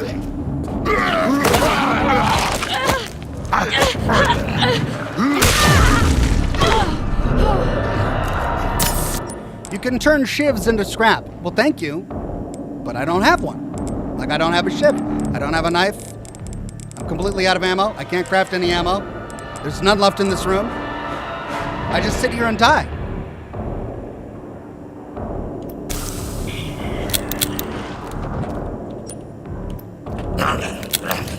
Like, there's nothing I can do. There's literally nothing I can do. Grace sucks so much.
Okay, let's just load my autosave. If I can find out where it is. Oh, so that. Oh, I don't have any autosaves. All right.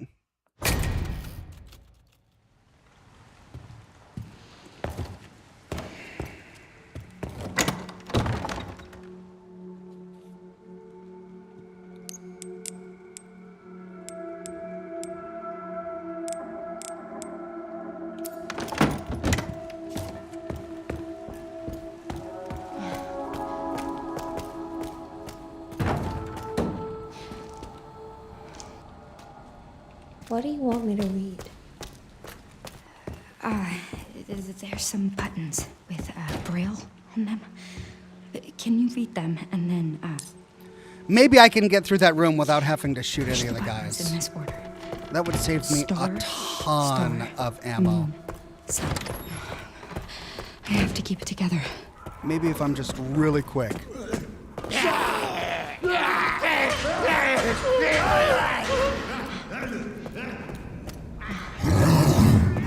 Nope! Nope! Nope! Nope! Got it! That's not gonna work. I tried. I gotta waste all that ammo in this one stinking room.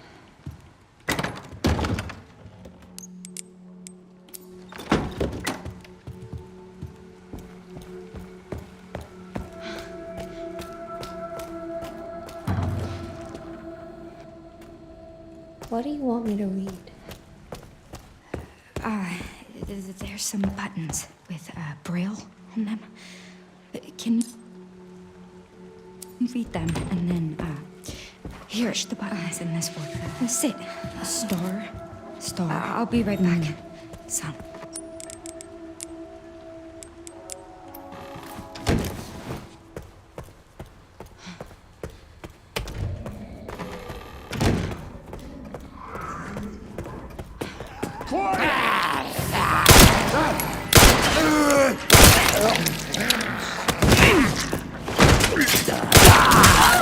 What? I got you!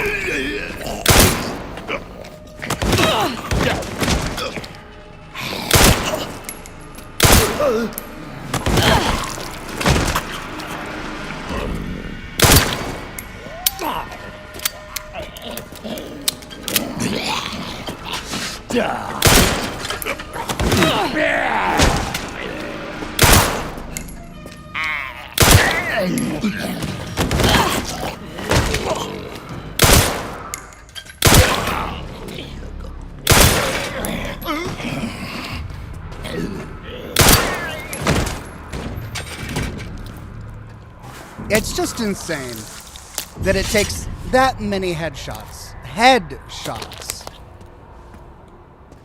to kill 2 zombies.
Okay, 9 rounds left. I pick up 2 in that vase. I've got 2 melee weapons. I killed all 3 of those zombies. As long as they don't pop up, I'm just gonna. I should be able to sneak through and then maybe defend myself. Enclave leader says, if the show ever wondered if the courier left some of the goodies at the Lucky 38 High Roller Suite, I'd imagine him/her leaving a suit of Remnant's power armor. It's an interesting thought. I have to keep it together. I wonder if the courier did leave any goodies in the Lucky 38. All right, we snuck by.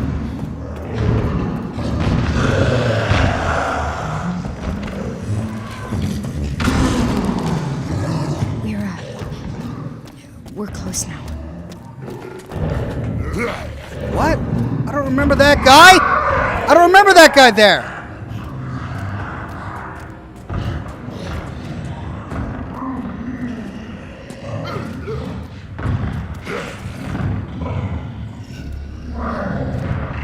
What the heck?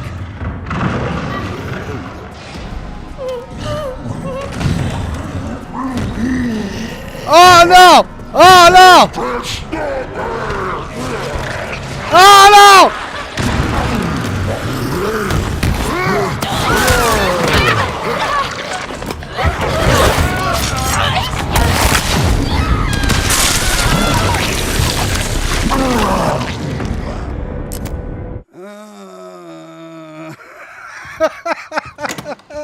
That guy wasn't there last time.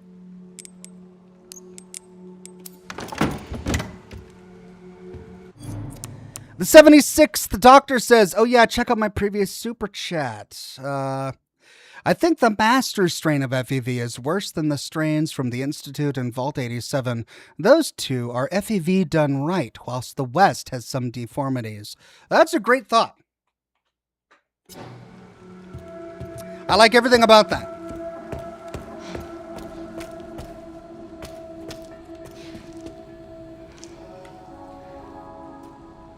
What do you want me to read?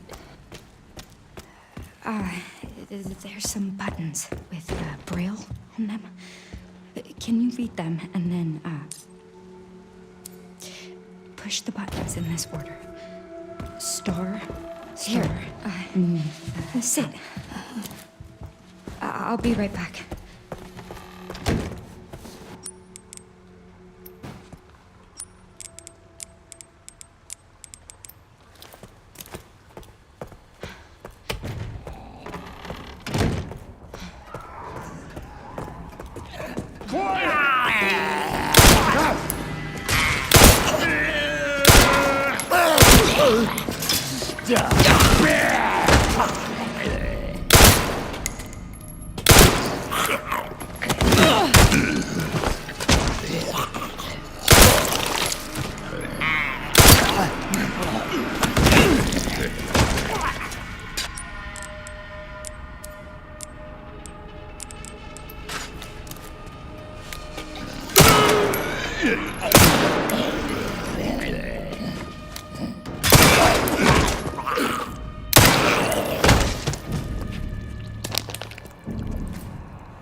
Clueless and Kelly says, hope no one has to drive after this. Yeah, you and me both.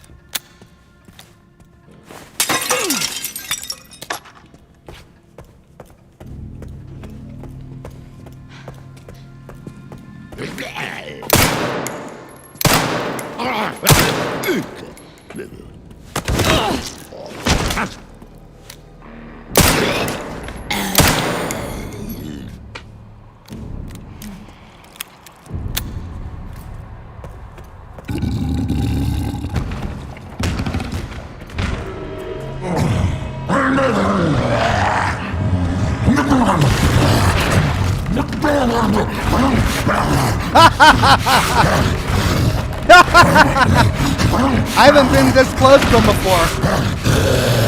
With them trying to get into a door. That's great.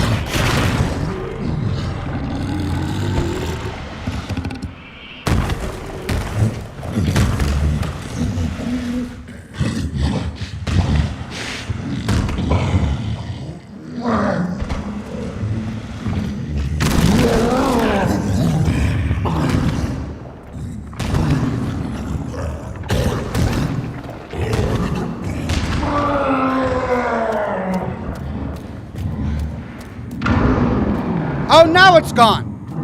Now it's gone? Really?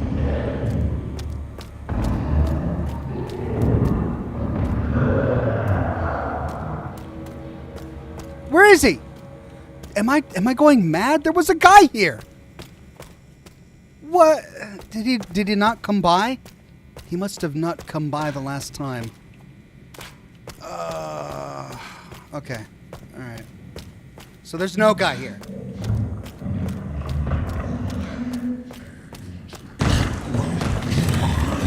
Ah!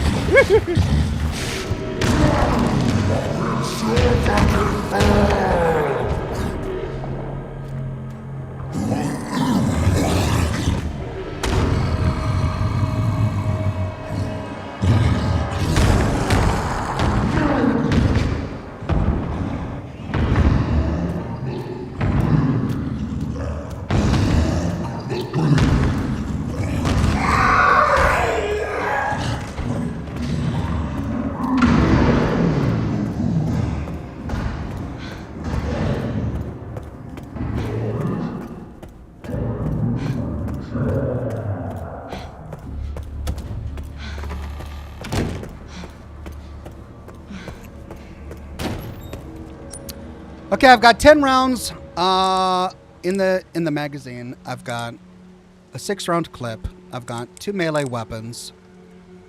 And then I will find 6 more rounds. I think that's going to be enough for 4 zombies. I've got 4 zombies to kill. Pickles the Junkyard Cat says, watching last week's broadcast right now. We'll watch this one tomorrow. Love you, Ox. Thank you, Pickles the Junkyard Cat. Don't get up. I have to keep it together. Don't get up. Don't get up. So far, so good. Don't get up. Don't get up. Okay. I'm not going to risk it. Gotta wait for him to go. Gotta wait.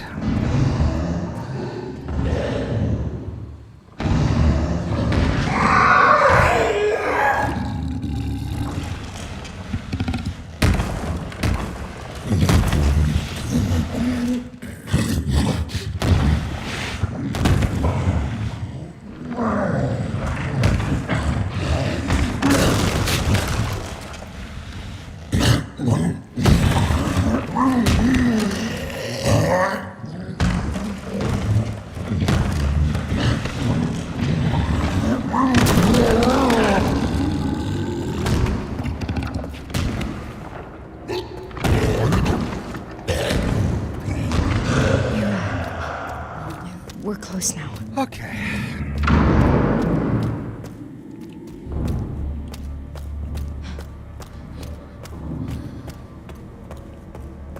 Thank God. Here it is.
I think I might have messed that up.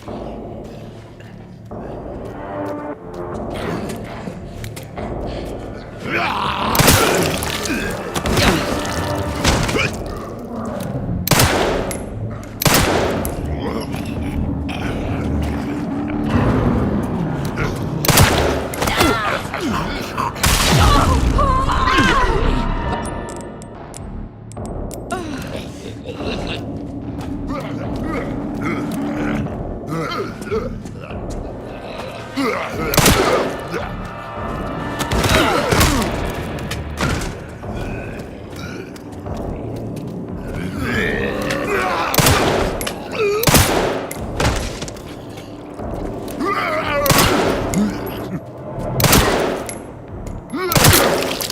on, I've got 2 rounds left. Oh my god.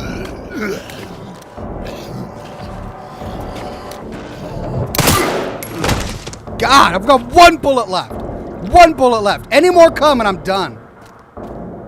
Jeez.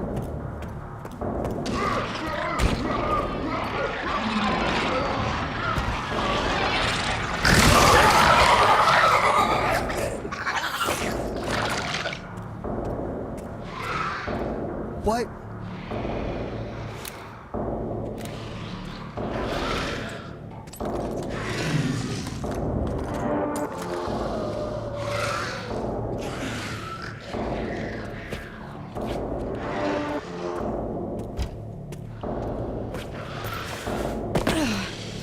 Grace? I did it!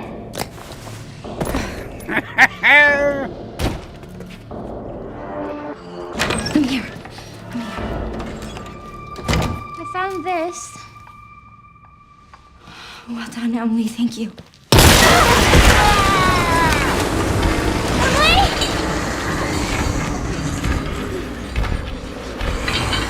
Oh no! Not the kid!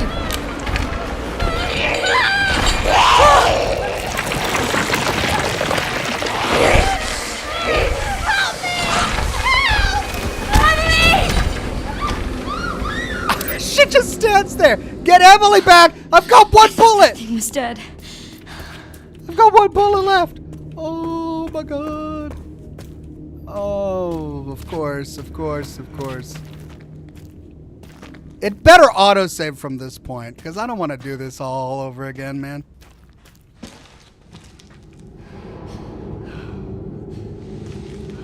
This is all my fault. Yeah.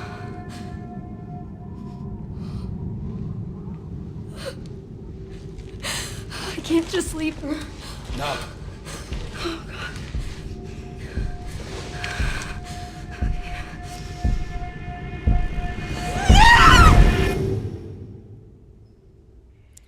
Oh, tell me it's Leon, please. I'm so done with Grace.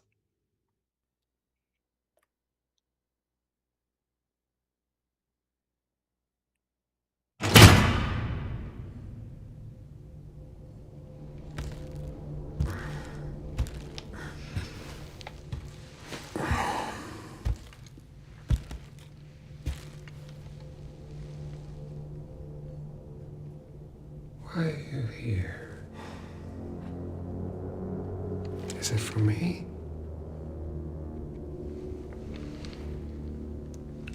Or for her?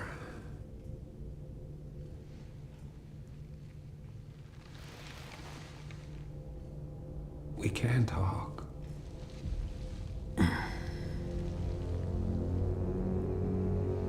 Right.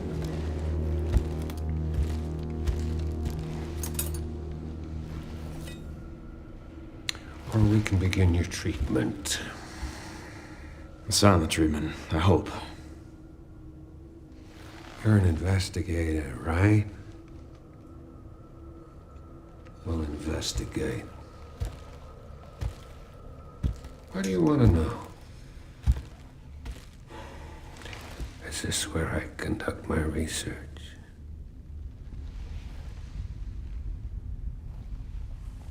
Yes, haircut. He needs a haircut. Give him a haircut. Yeah, I agree.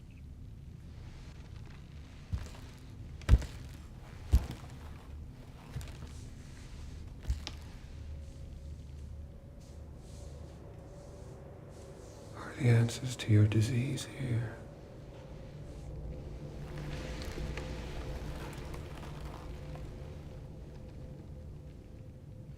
Ooh. You know, I do have a question. When's the last time you brushed your teeth? Of course. Of course, Leon. Come on.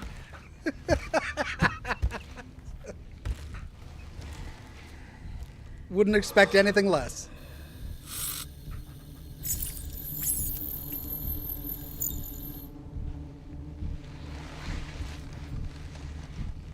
You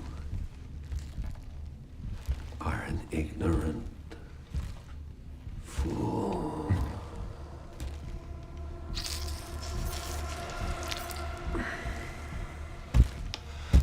Do you believe in human evolution? I have devoted my life to studying it, while you have devoted your life to failure.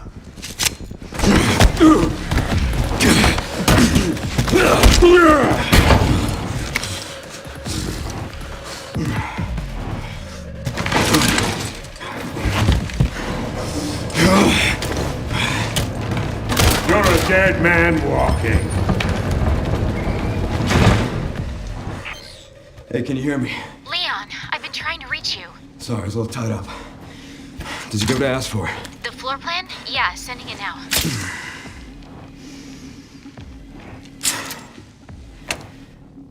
I had a talk with Victor. He is batshit crazy. Gotta make my way to his office. Find Victor's Let that office. FBI agent got away. Yeah, you get. FBI? Yeah, Grace Ashcroft. Victor kidnapped her. What? Why? I don't know. But I intend to find out. She got away and you left her with one bullet. One bullet. Here's a gun. You might need this. One bullet. Okay. Well, we need to follow him to his lab. Let's see if there's any loot around here. That's where he went, so I need to go down there, I guess.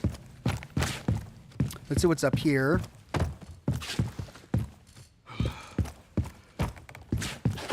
Oh, I guess this is the way to go. Okay, what does he have? He has a much bigger inventory. Nice. One mixed herb, no injector left. 45 rounds. And an alligator snapper. Huh.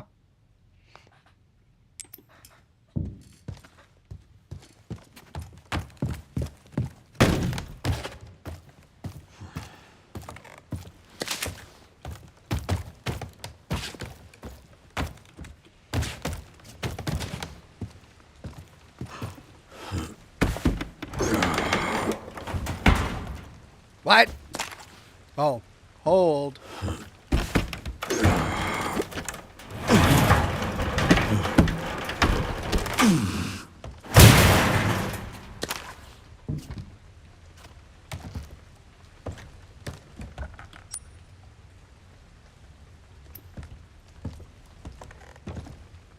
Where?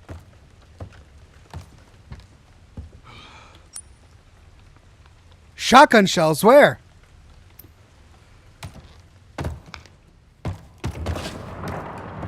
Oh, that must be above me.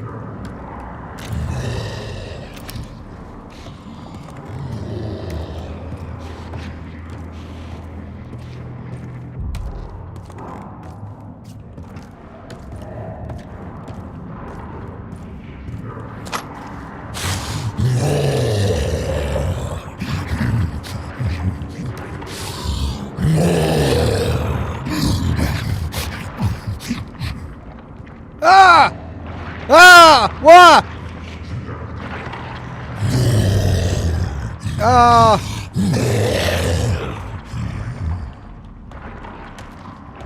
Do I gotta confront him, or can I, like, get up into that attic area where I saw the shotgun shells? Do I parkour up there, or can I get through that? Nope. All right. Guess I gotta go confront him.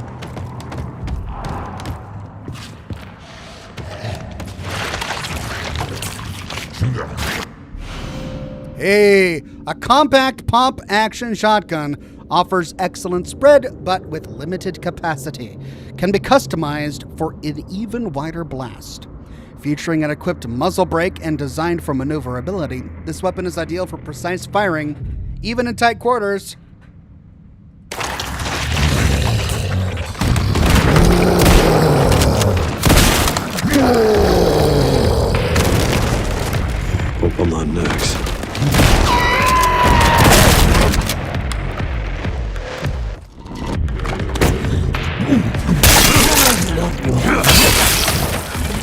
that one, huh?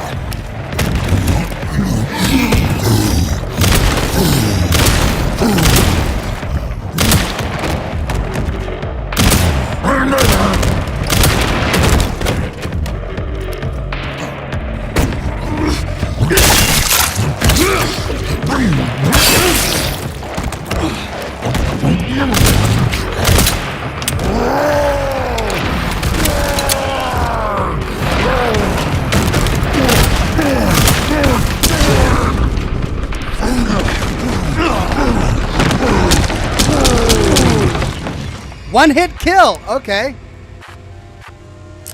That was a one hit kill. Right.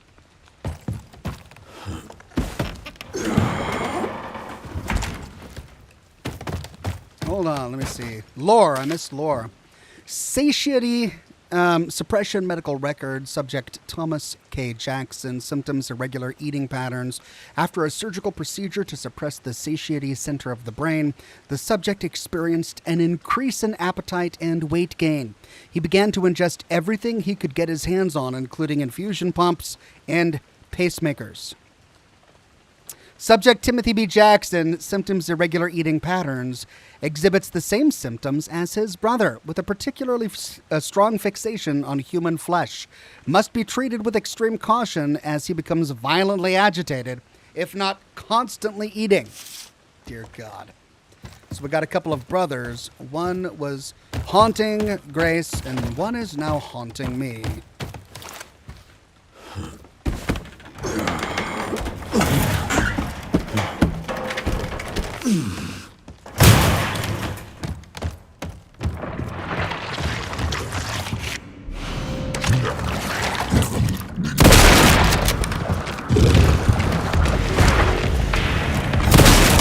Hope I'm not next.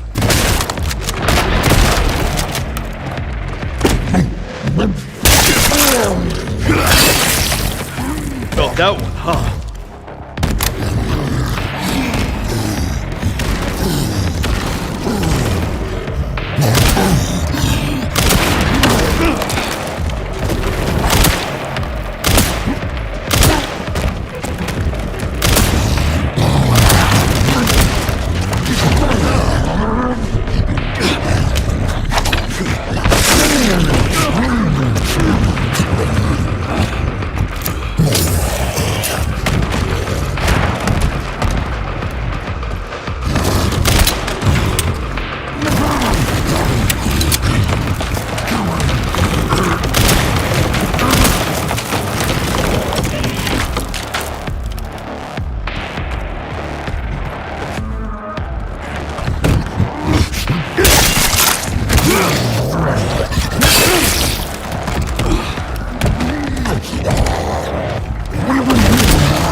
Oh, that's awesome.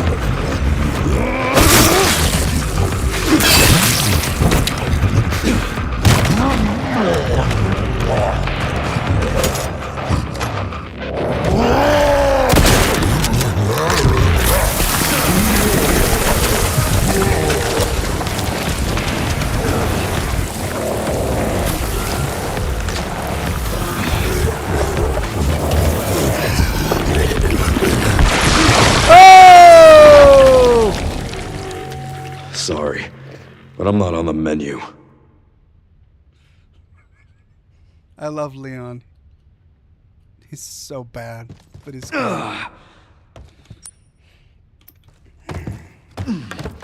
Okay, well, that sucked.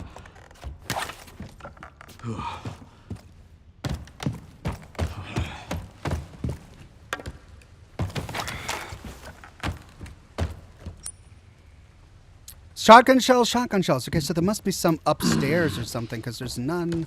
Yeah, there must be some over there.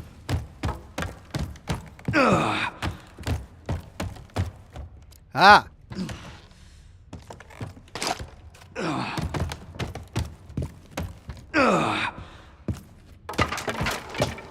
And I'm completely out of healing, so... Crap.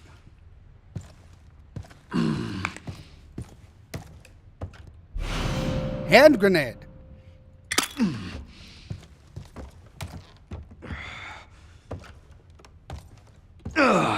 Can I not get back up there? Oh no, I can't get back up there.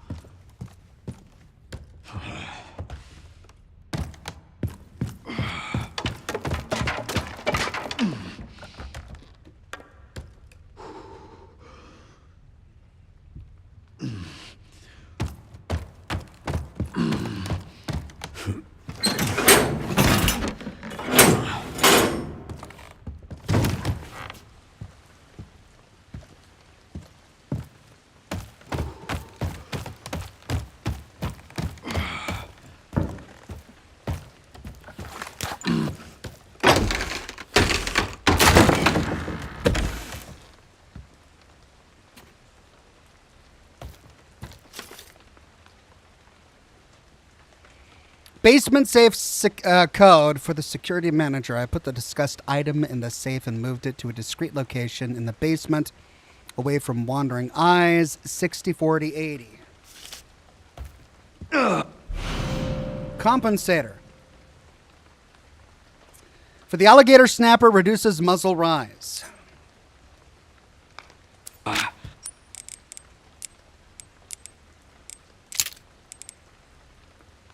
Okay, find Victor's office.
Oh.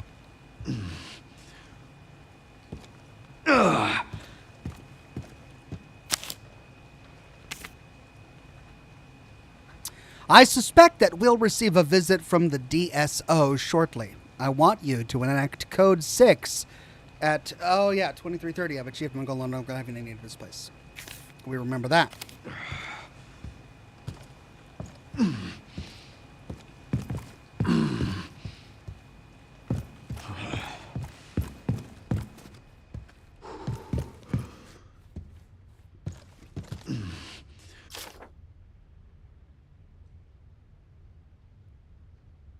I think we read all of these when we were here last.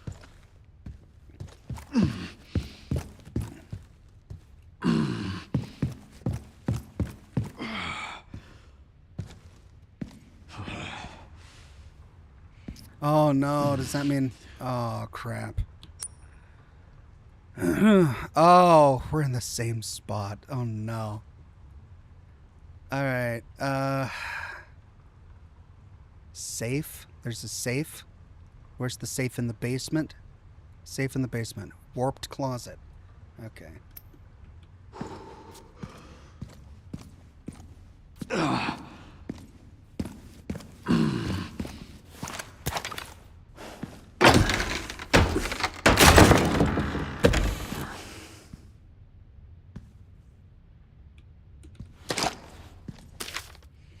Hey, asshat! Heard you lost the pantry key again.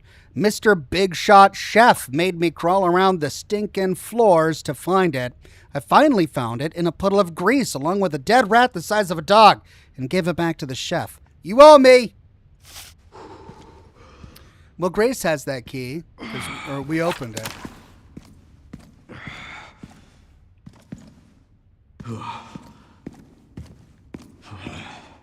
Okay, is there anything...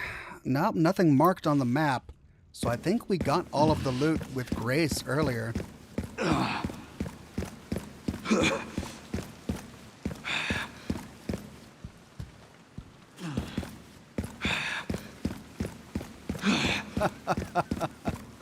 He's really having a hard time. His office should be upstairs.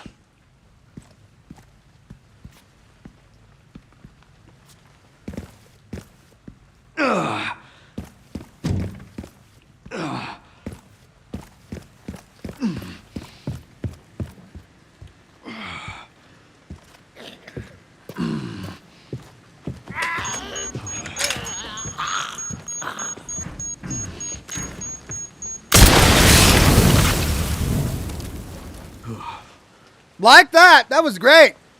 Can't explain it, why he was holding a bomb, but that was great. I can't believe they haven't given me any healing items after that big boss fight.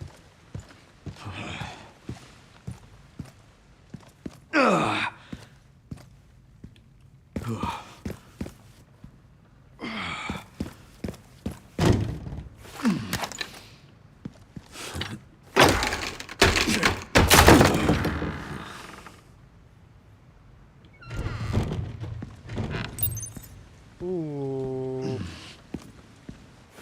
What a fucking shame.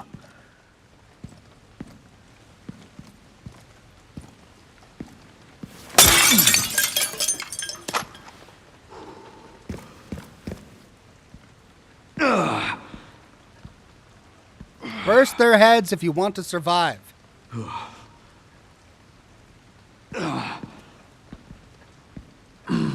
So what does that mean?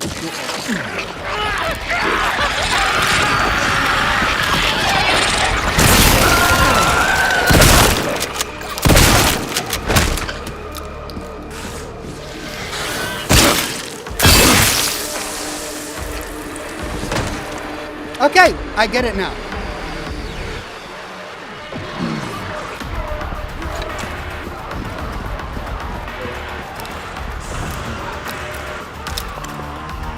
I now understand what it means.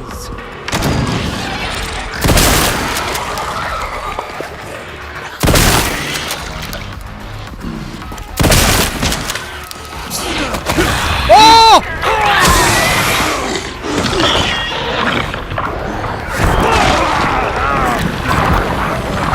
I mean, I had one hit left because they didn't give me any healing. Hopefully I've got an autosave somewhere in there. Yeah, okay. No healing items.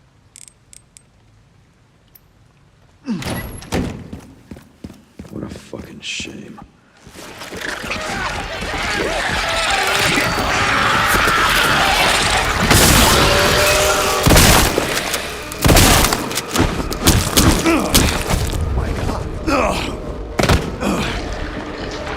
He just fanned his arms through a shotgun blast to the face.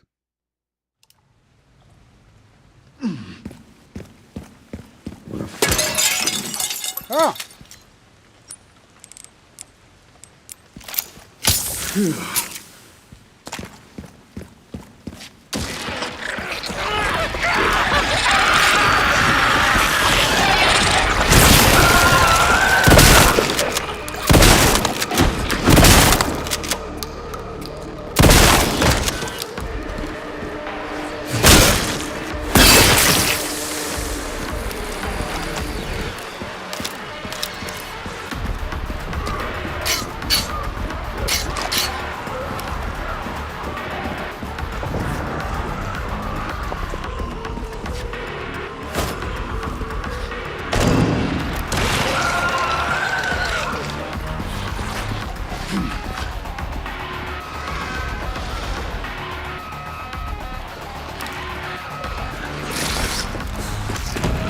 thing after another.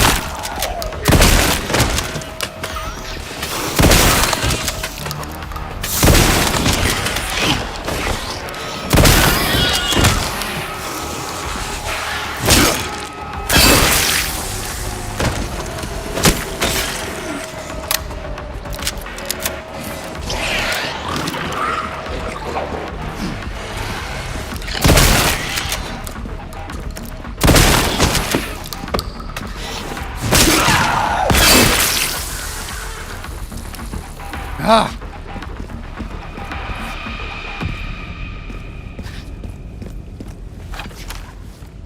One thing after another.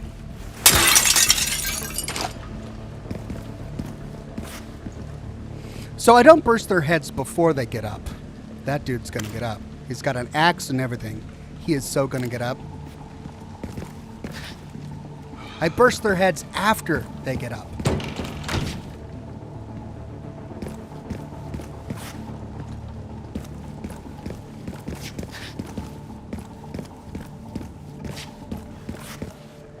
Throw? Huh.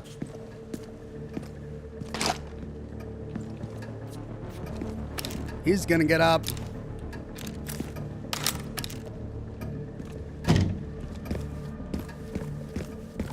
Oh no, and he's gonna get up. Crap.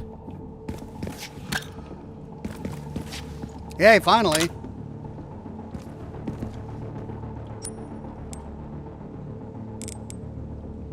I should use it now.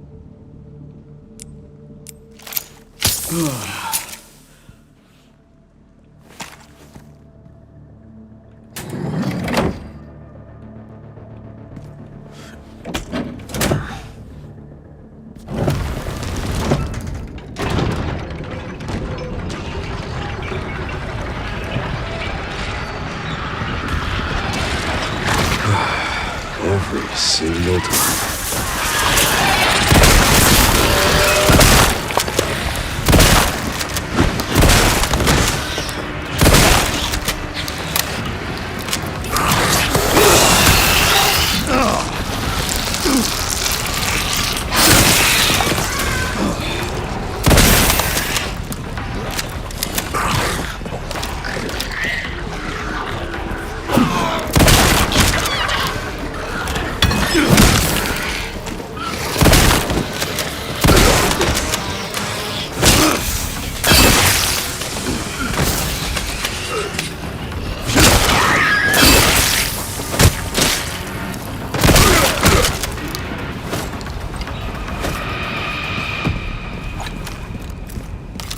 Well, that's my cardio for the week.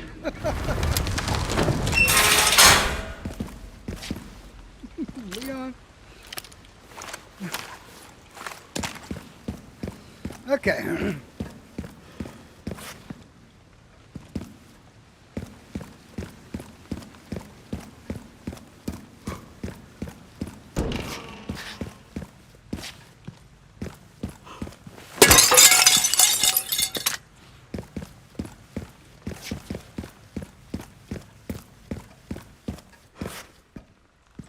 So I can only throw the axes if there's an enemy in the vicinity that I can throw an axe at.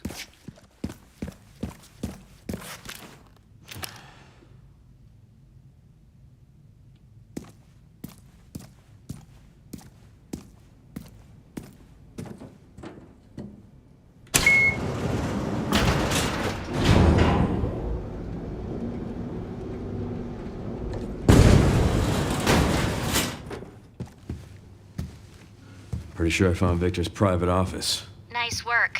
Lock it up. Yes, ma'am.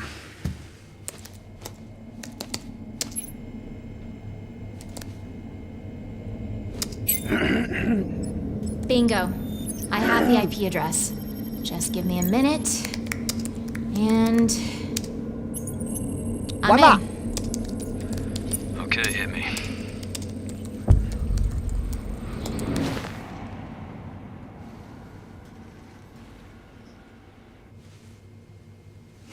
Sherry, you're killing me.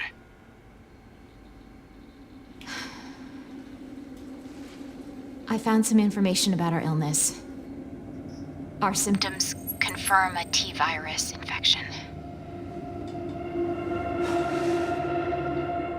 Oh, fuck.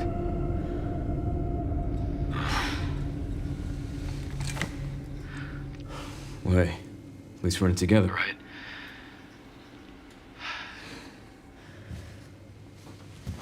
Alright, what do we got?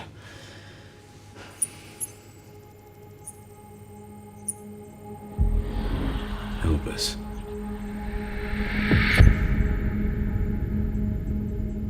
Grace. What's she got to do with this?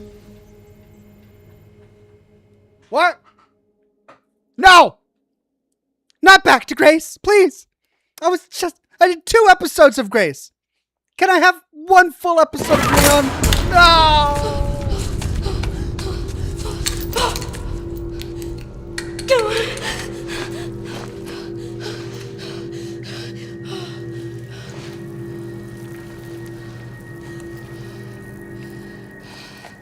Hang on, Emily.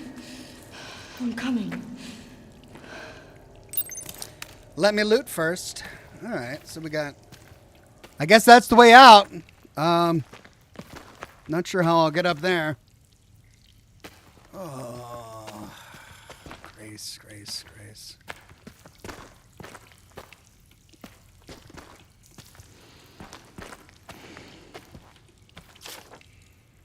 Staff members' last words.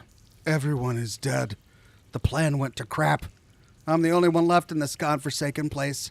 I tried to escape, but what's the point? I can still see my colleagues being eaten alive, like an endless loop playing over and over in my head.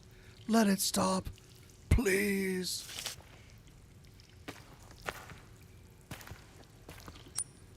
That's right, I've got 1 bullet left. I've got 1 bullet left. Plenty of healing, which I wish I had on Leon, but it's like the 2 are reversed. He has all the ammo. She has all the healing. Okay, so I need to somehow, energize? Oh, I see. Something's going to come down and get me as soon as I open that door. That's a scripted event. Okay. Well. Why is this under the hospital?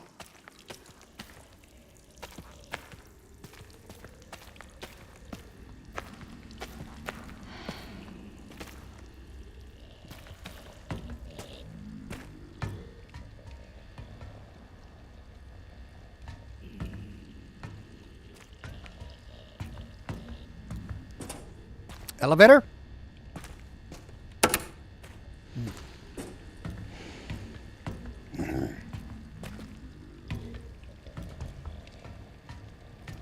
Lots of tubes. Oh, no. Oh, man. Come on, give me some ammo, please.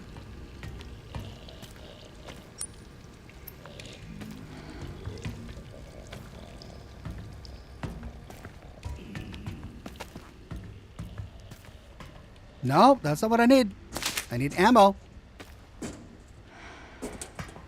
Ah.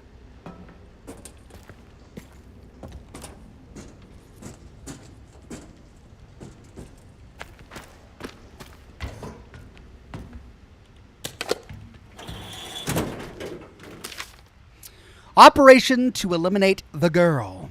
To all employees, the girl is currently occupying the basement. We plan to corner her by taking advantage of the subject's intolerance to light, and will place high-intensity ultraviolet lamps throughout the area. Once this is complete, we will begin the operation to eliminate the subject. Prepare your weapons and be on standby. Well, that didn't go well, did it?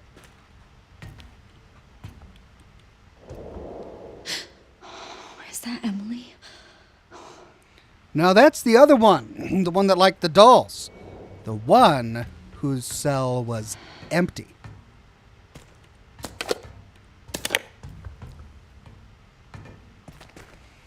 Okay, well...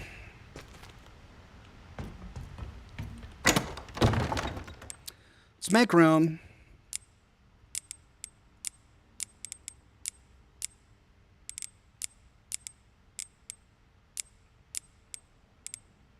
I should probably save.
Is that ammo in there?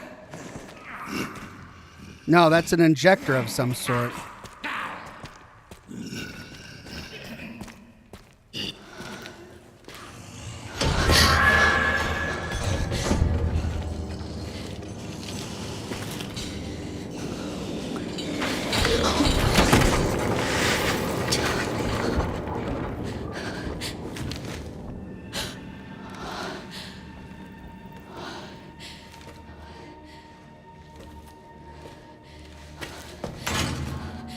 Emily.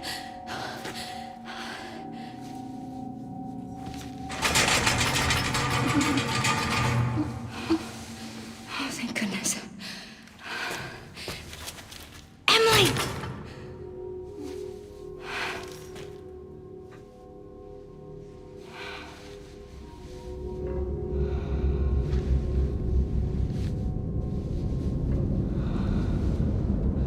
It collects things.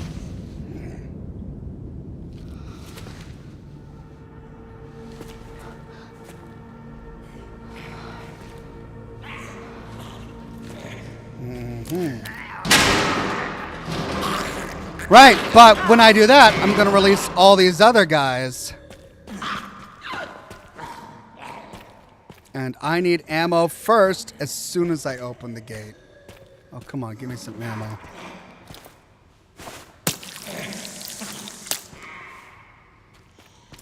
Ah, scrap at least. Thank you.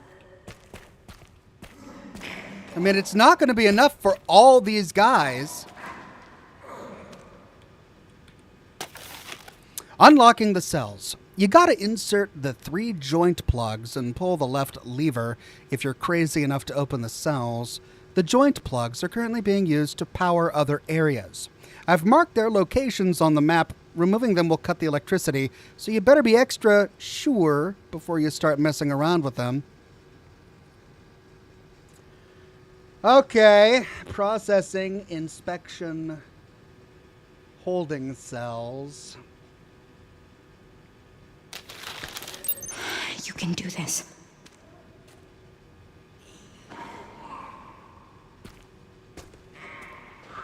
So there's one. I could remove it to go power another section. Right, let's craft.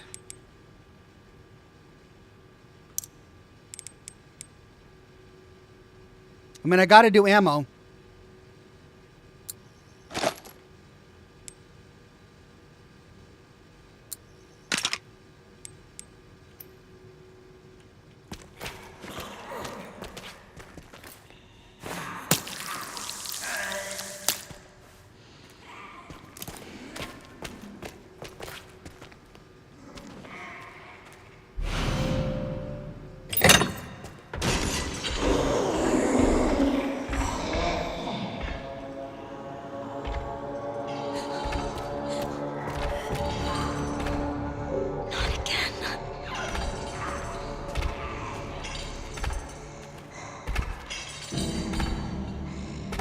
It doesn't like light, right? So I keep my flashlight up.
Taking the toolbox to the boiler room for repairs. The quality of blood in the laboratory receives has gone downhill. We've been notified from above to take immediate action. Looks like some problem during the separation process is to blame. Going to do some work on it. Yes!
Okay, so a bolted vent.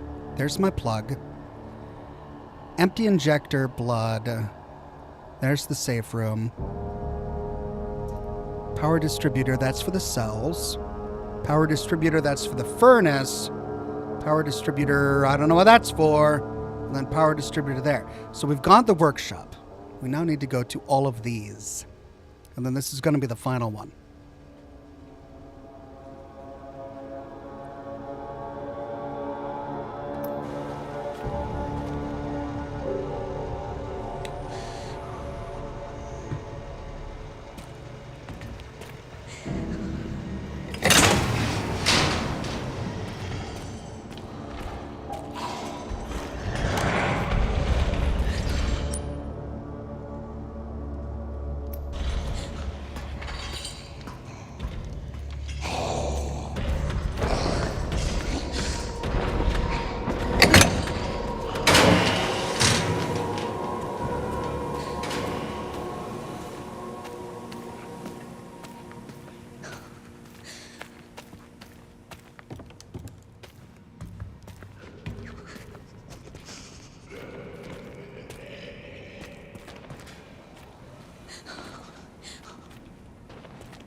Oh!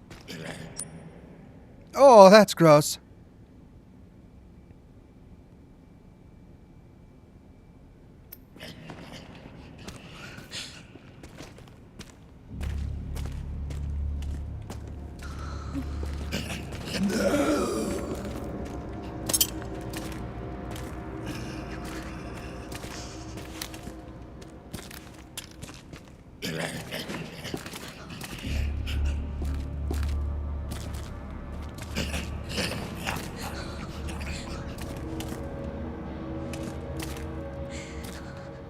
Is he afraid of doors?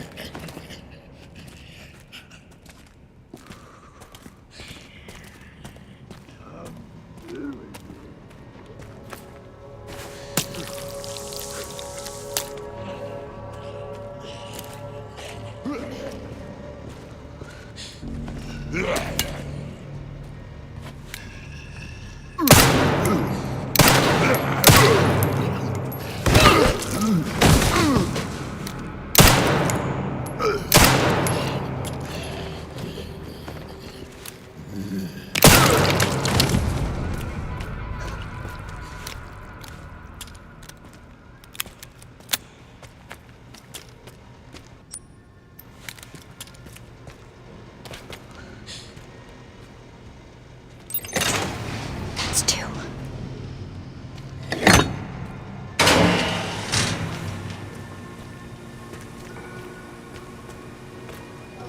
Okay, I have to have that door open to explore that room.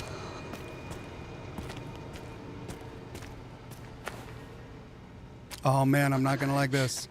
Oh, I already don't like this. Lockpick, hey. Uh-huh.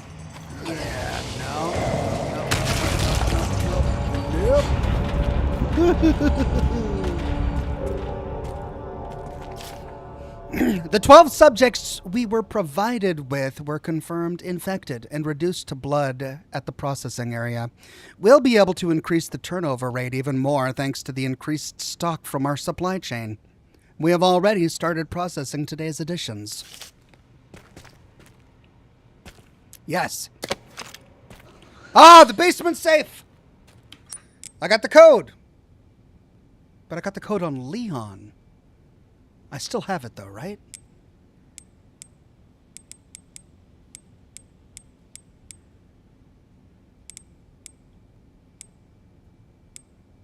Yes. 60 right, 40, 80. 60, 40, 80. How did this work again?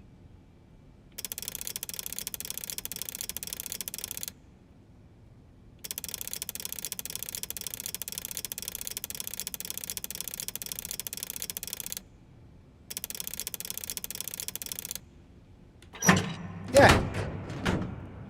That's it. Raccoon round up map. Oh, it marks the raccoons. Oh, cool. That's neat. All right. Well, I need to figure out a way to get into there. So this leads straight to the workshop. Interesting.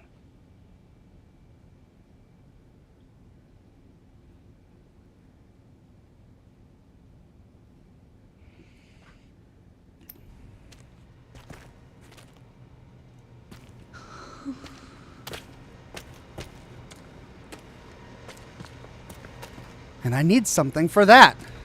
What do I need for that? Okay, let's see. Well, I got more scrap. That's great. I could make a hemolytic injector. That's a one-hit kill for a zombie. Or a head crab. Takes up a slot. Do I waste it on that? Do I go for more ammo? I think I go for more ammo.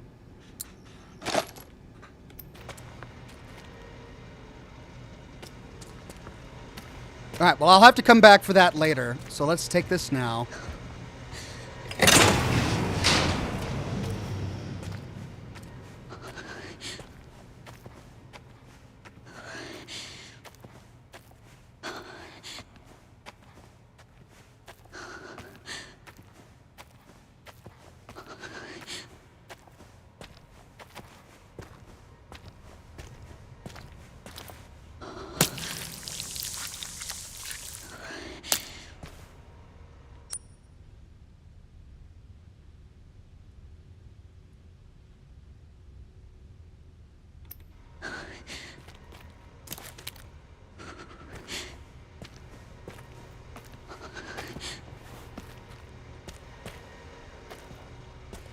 Okay.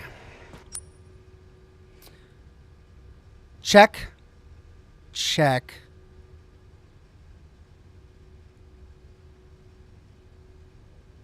I left one over there. Shoot. I have to go back and get that. And then I can go to the security room and save. And then there's that. Oh. Mr. Raccoon. Okay, so I need to go out, get that one. Let's go save in the security room. I don't want to do all this again. Then we can come open these. Oh.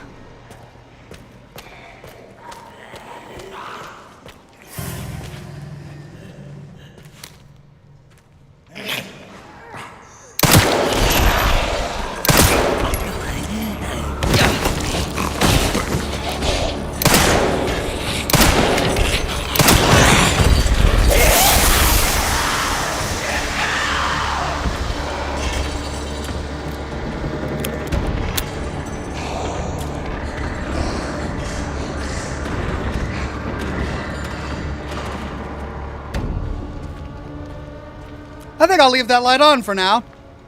Yeah, I think I'll leave that light on for now. The thing is, I'm going to have to go back and collect them all. on my way to here. Shoot. Let's go save. I can always collect it on my way out.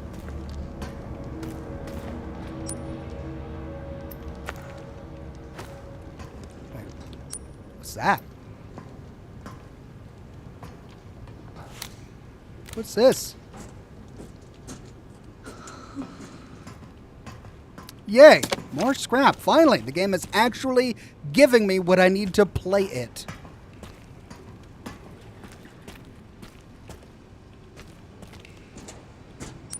Need a tool.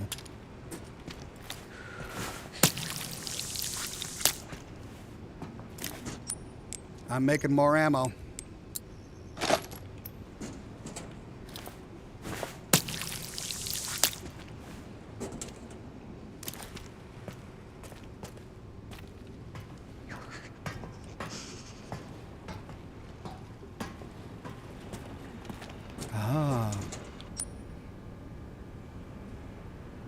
Okay. Oh, there's an elevator. Broken elevator back there. Right.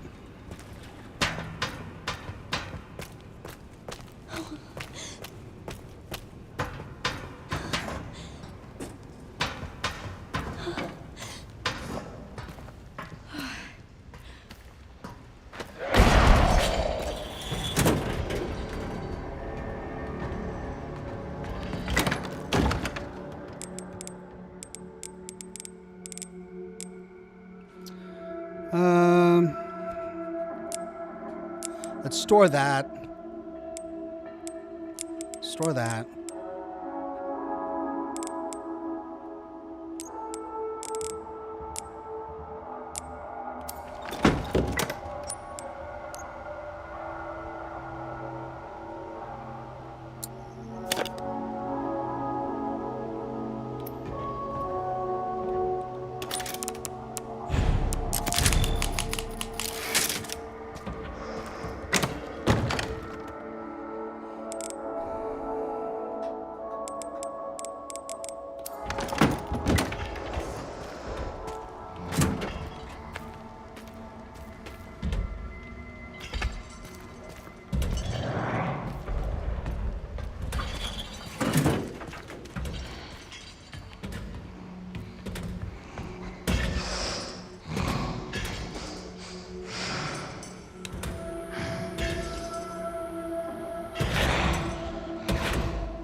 So we're going to use one to power that.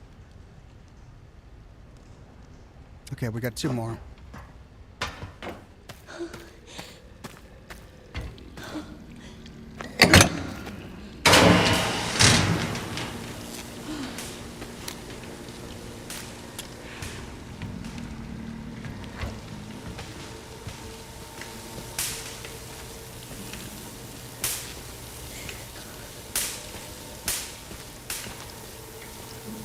Well, okay. So I got to get there to the toolbox when the power is out.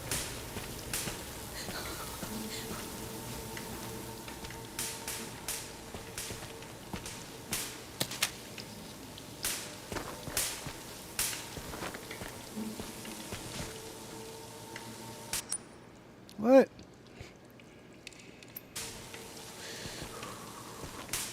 Oh, when I open that, I can make a connection to this room. Oh, I see. Oh, and there's something there, too. All right, so I can't fully loot this room yet.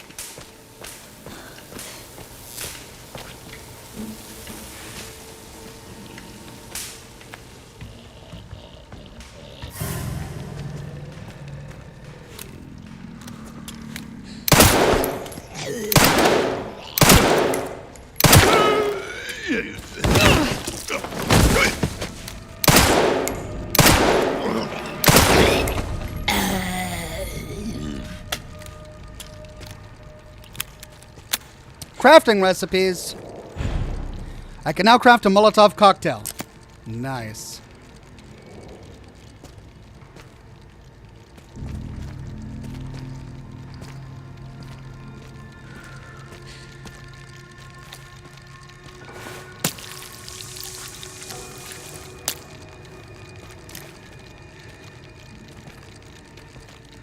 What does it cost to craft a Molotov cocktail? Oh, a bottle and... a bottle and blood. That's it. Okay. I've got a bottle back in my kit.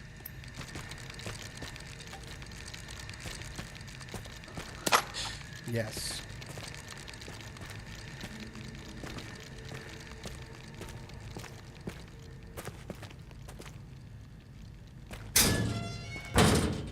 Yes. Aha.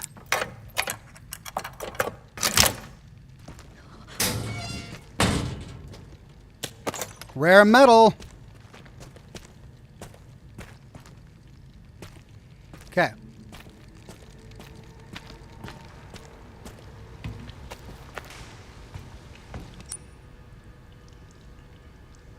Oh.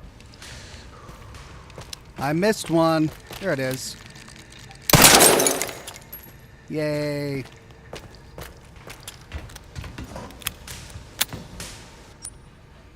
Okay, so I need to go back to the furnace level and get that one. The thing is, that's a really long walk if I grab this one and go back here. But then I can connect through there and the power will be off. And then I can get the square socket wrench.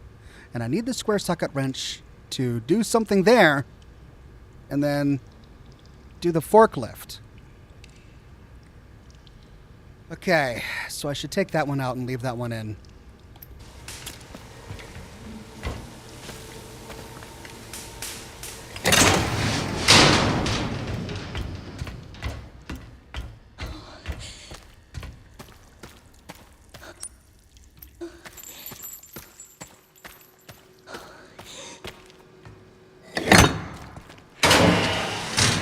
Okay.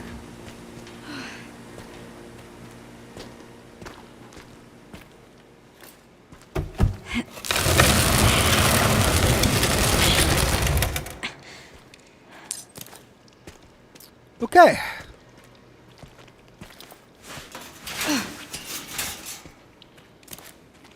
Now, there were a couple of things in the wet. There we go.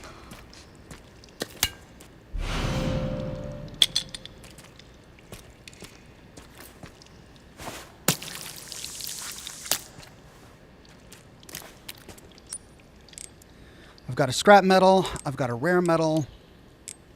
I could make some handgun ammo for that, and a hemolytic injector, and a Molotov cocktail.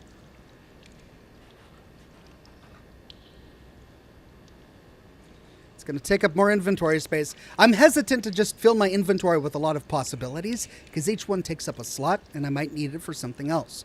So I might just spend it on more ammunition, even though that's boring. But I'll make use of the blood I have now, since I've already got the rare metal taking up inventory space. I'll make that. Then I'll get more blood.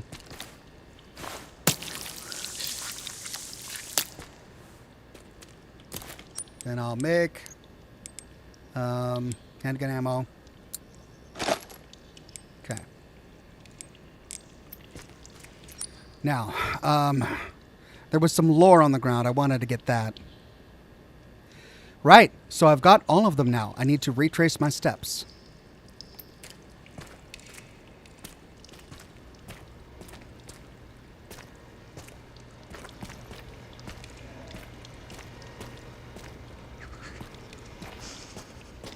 Ah, there's the lore. It's a lockpick. Oh, cool.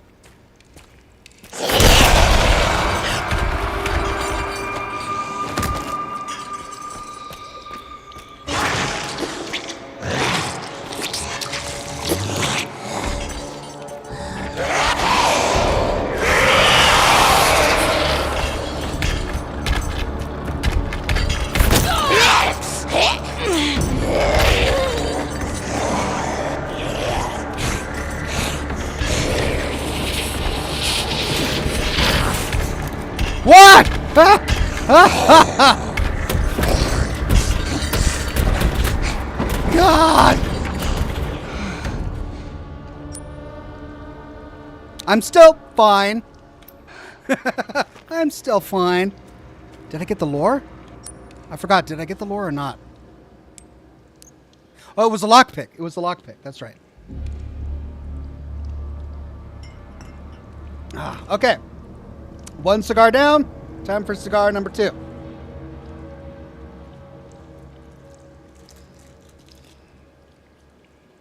I'm glad she just pushed me. She didn't seem to do any damage. She just kind of went blah, like that. And I lurched forward.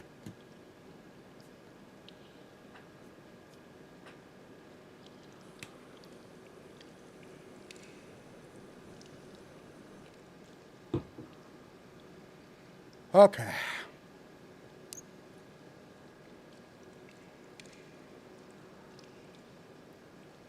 Grab the distributor.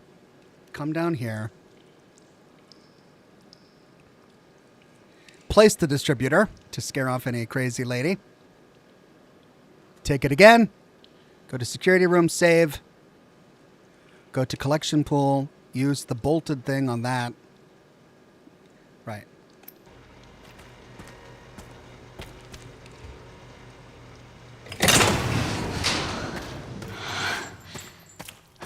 Barely made it.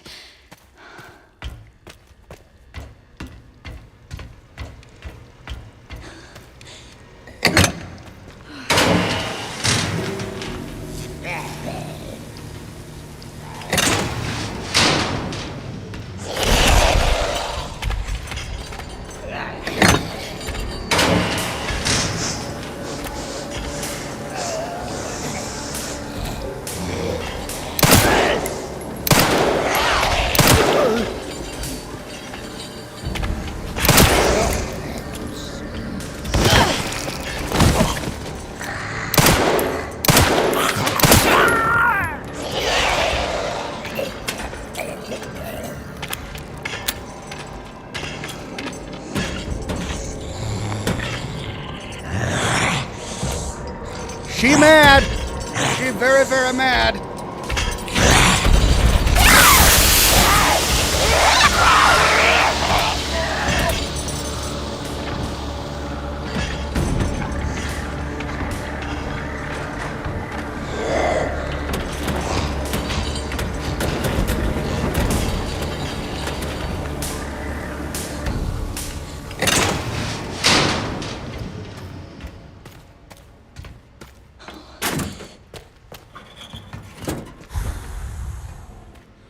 Okay.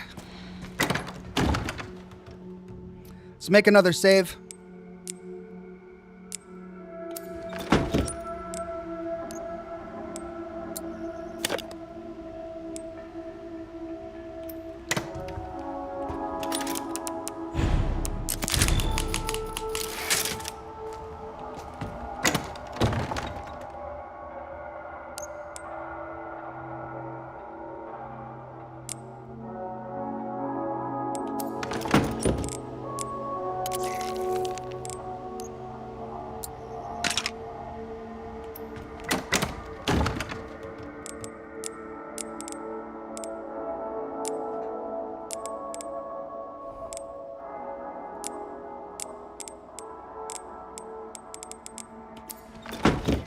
Okay.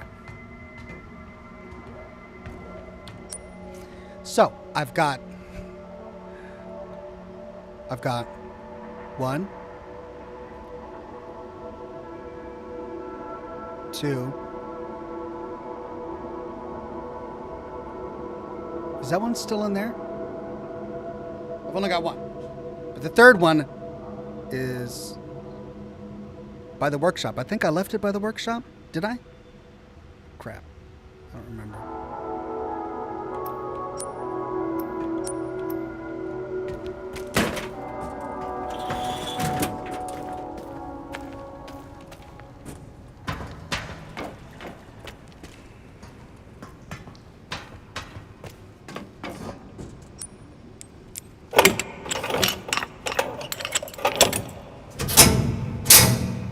Oh,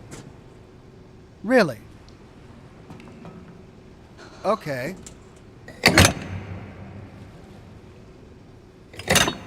What does this do, though? I mean, I could go get the one over there. It would make me vulnerable for a moment. I just saved. Let's try it.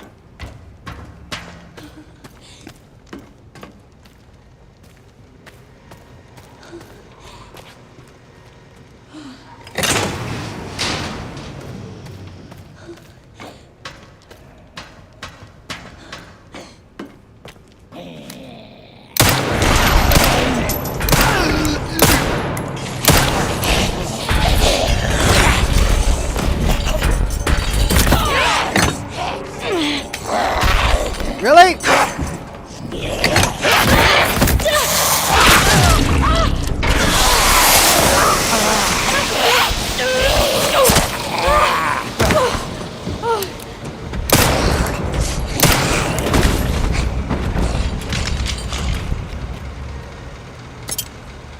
At least I got my knife back. Right, well, I got that diode thing in there just in the nick of time. It turned the lights on and skewered her. She came because of the gunshot sounds.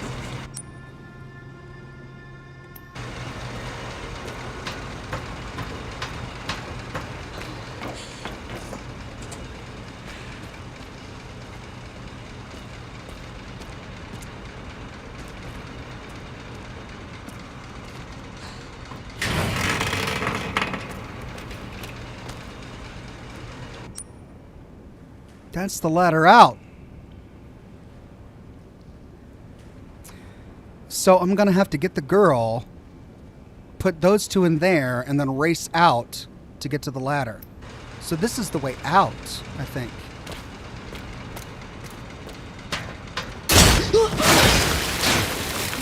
Or not. Or not that. What? Oh, no.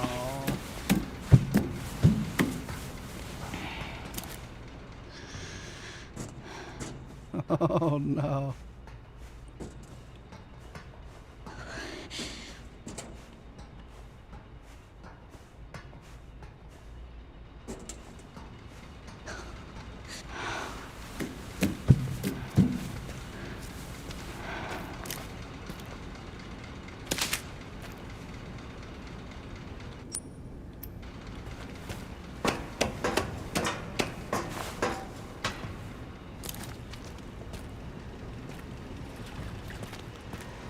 The smell.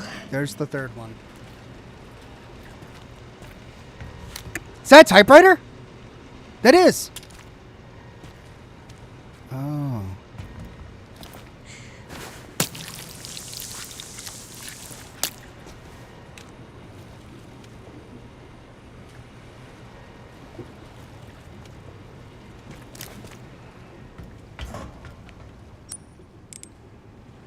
Need a key.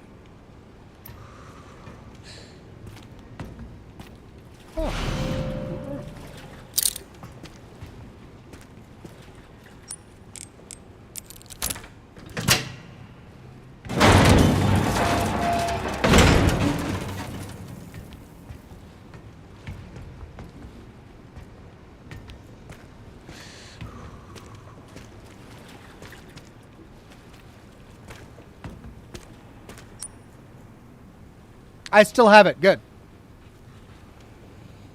Whoopsie Doodle says, "What's the best drink you've ever had, Ox?" Thank you. I mean, it's got to be... Ooh, yeah, hip pouch. It's got to be rum and Coke. Like, a good dark spiced rum, like Kraken. Kraken is just thick and viscous and molassesy. With Coke is just my go-to favorite drink. I like a Long Island iced tea as well. I know it's kind of sweet. It's almost too sweet, but it still hits you really hard. Yeah, Tom Collins is pretty good. And then Whiskey Straight is nice. Scotch. Okay. Care Center basement floor plan. Nice.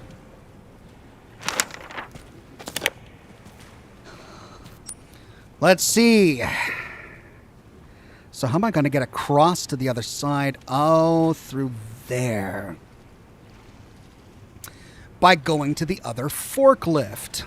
That's going to allow me to open up the shortcut through inspection where the bodies were hanging to get to the save room on this side. All right.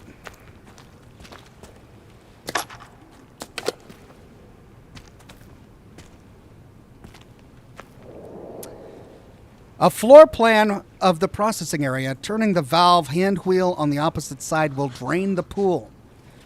Processing tank. It is dangerous to enter the tank after drainage. Follow fall protocol protection guidelines when crossing. Okay. So I somehow got to get to the opposite side.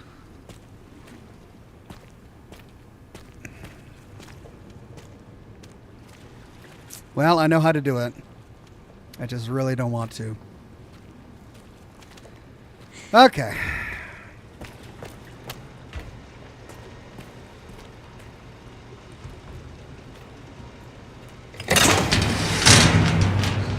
What? Oh, bull crap. So I'm going to have to leave that there. Come over there to drain the pool so I can walk over here and climb the ladder to get that back. This is elaborate. I'm kind of impressed, actually. All right.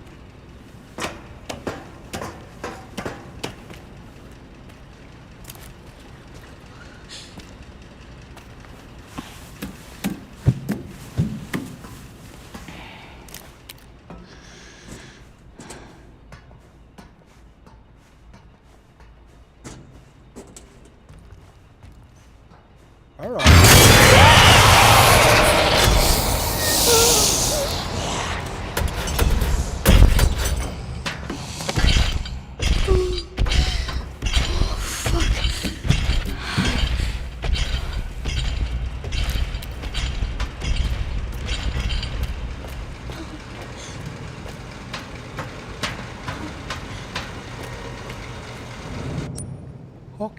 Okay. I've got an ink ribbon to save. I should store some of that.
It's a straight run, is what it is.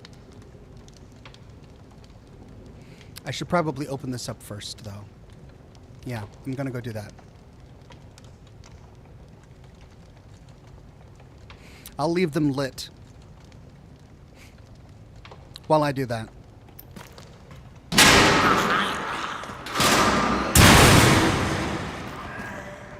God!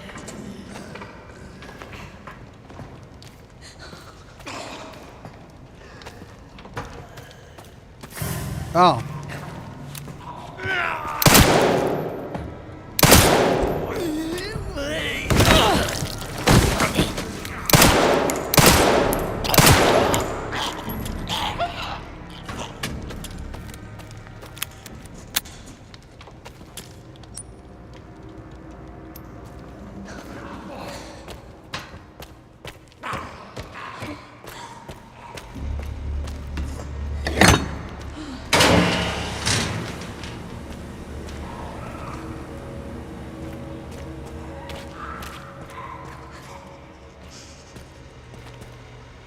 Okay, forklift.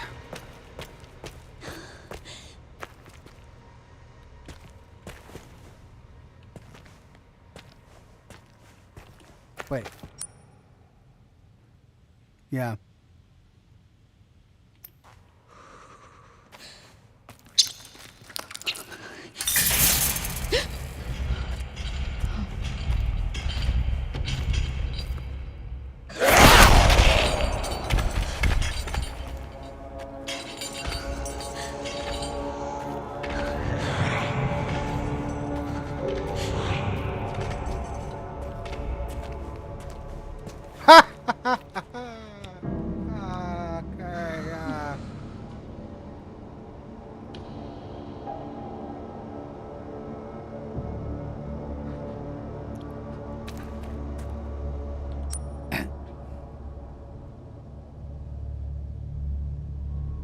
I'm gonna need one to open that door.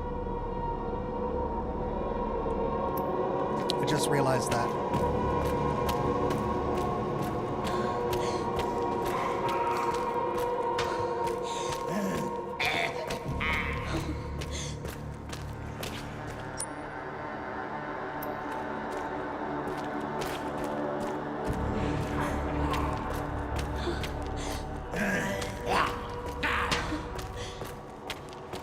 I'm gonna need one to open that door, so I need to go back and get the other one.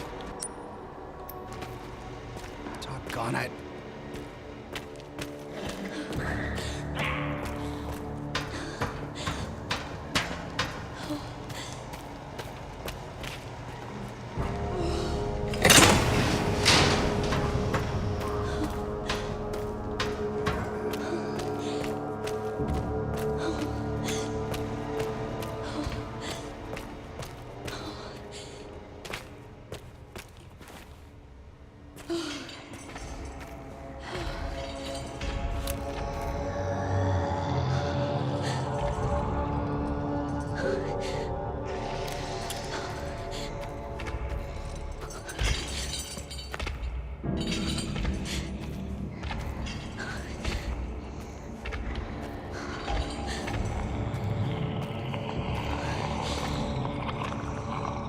She's in that room.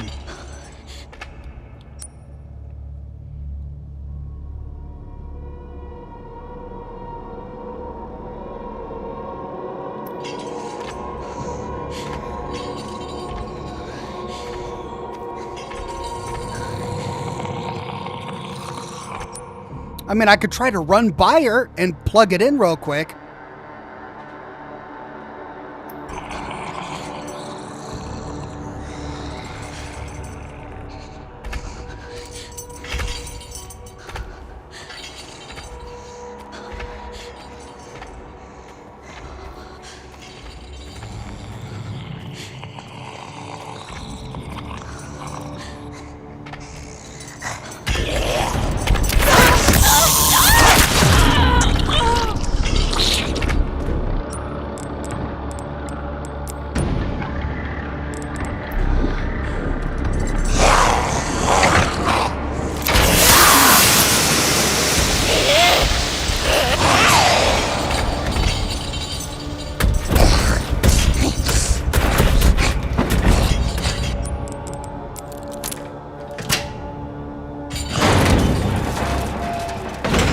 God! I tried to sneak by her.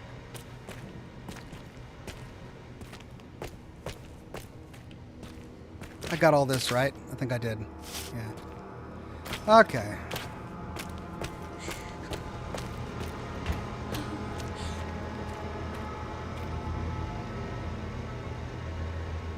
Oh my god. Those are...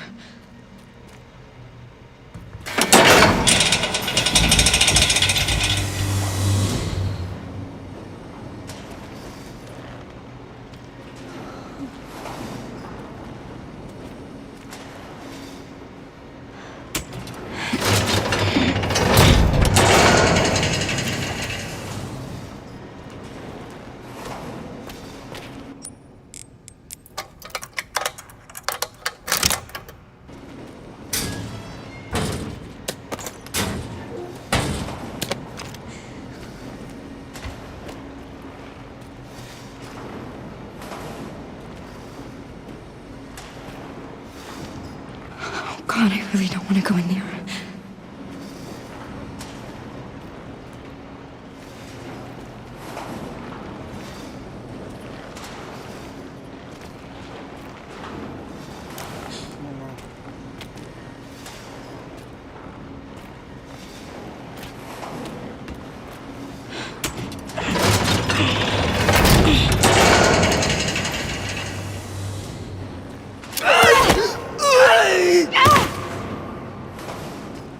Okay. Right. Okay. Right. Yep. Yep. Right. Okay. Huh? Sure. Right. Great.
Stay calm, Grace.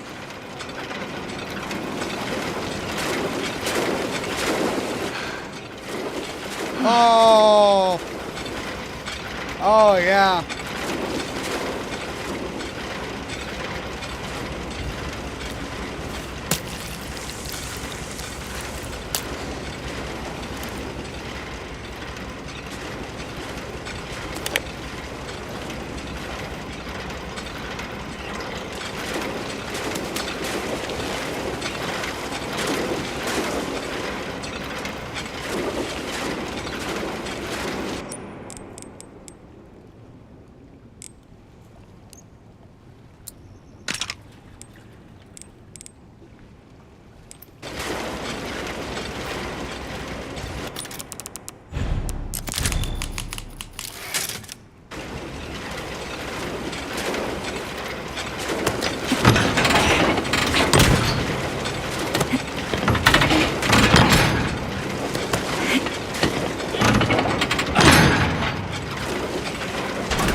soon as I get down there, they're all gonna get up.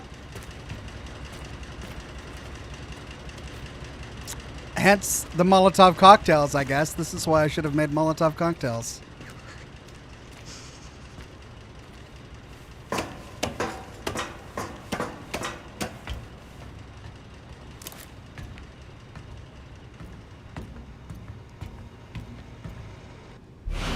Oh, yeah. What? Fluid drainage complete. Processing will now begin. What? Whoa! Processing. Shit, no! No, no!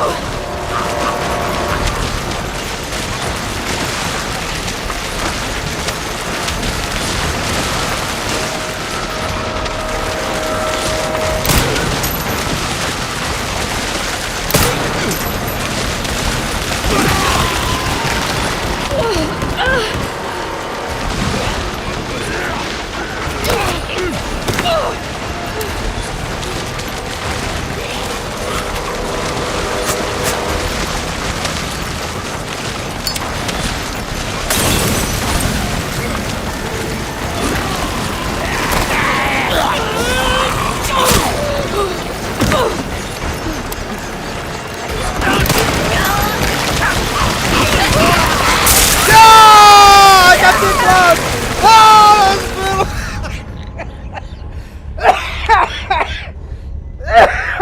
I tried to push him in. I got too close.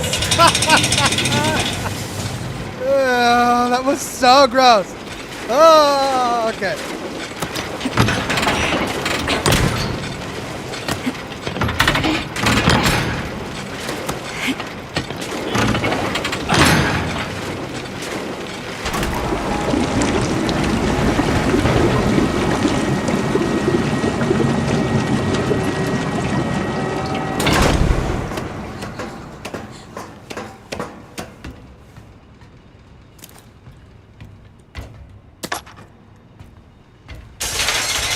What? Fluid drainage complete. Processing will now begin. Whoa! Processing. Shit, no! No, no!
Processing complete.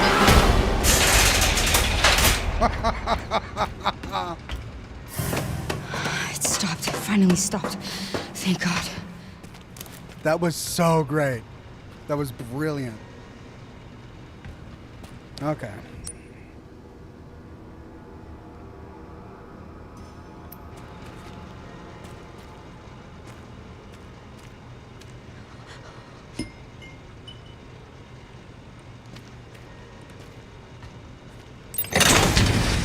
Last one. I'm gonna free Emily and get out of this place.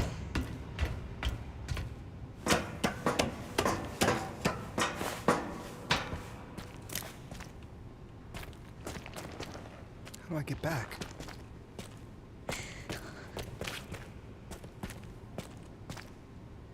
Oh no, they're gonna make me go all the way through there?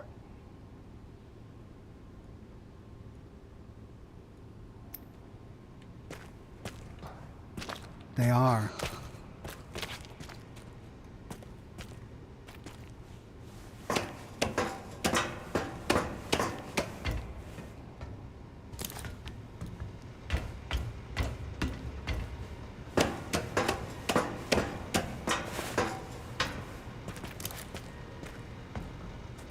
But I can't. Oh! No.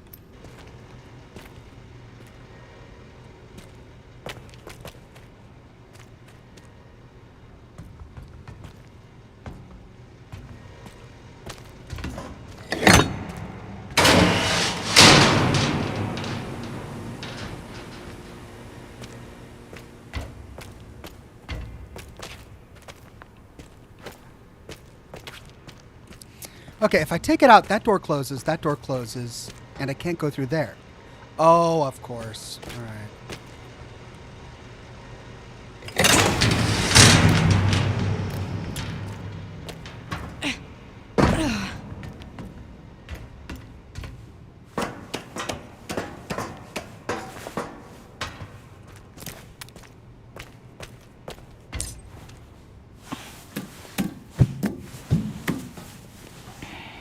Ooh.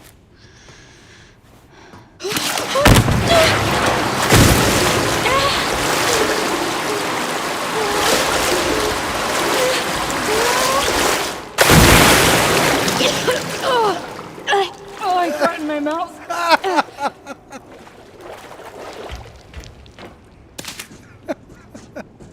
All right. Where am I? All right. Okay. Okay. Oh, man. I've got a light there. I got to go back and get that one. Ugh.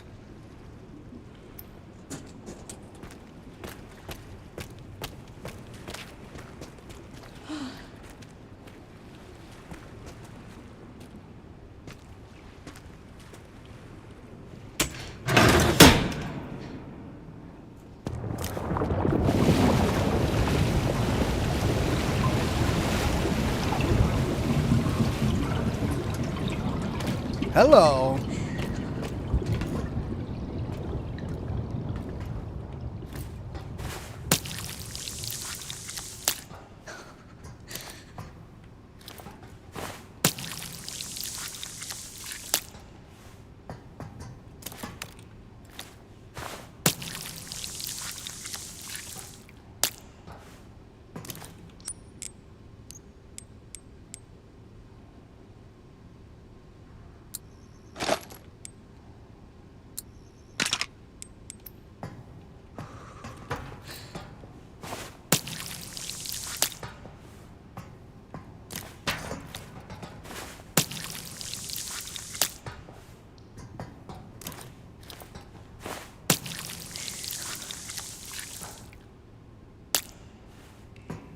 Wow. All of it. Okay.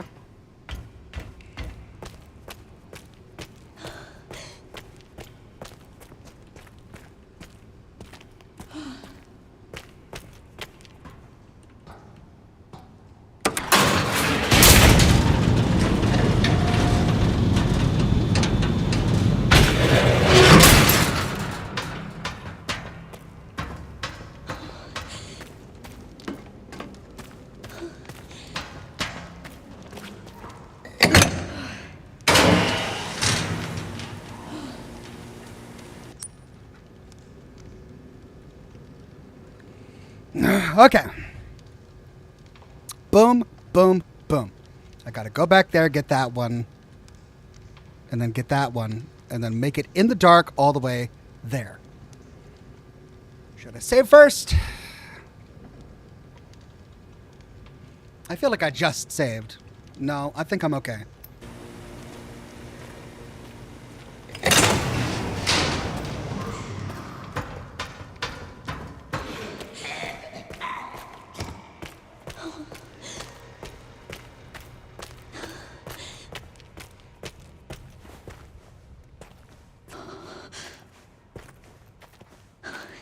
Now that I actually have resources, I'm starting to have fun with Grace. She's still really annoying, but at least I'm not dreading playing her as much as I had been.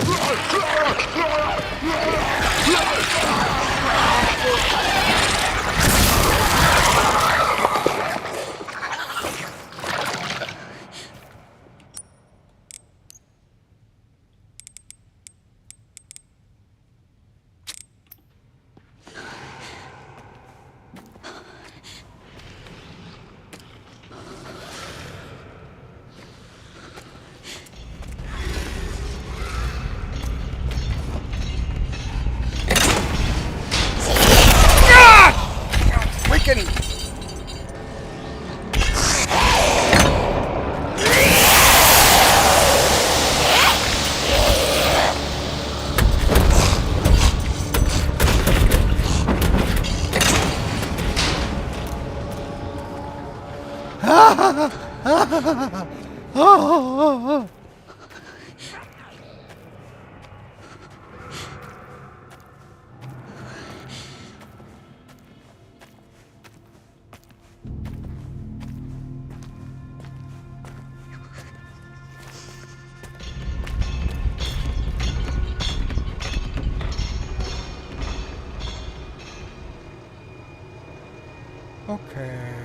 Okay.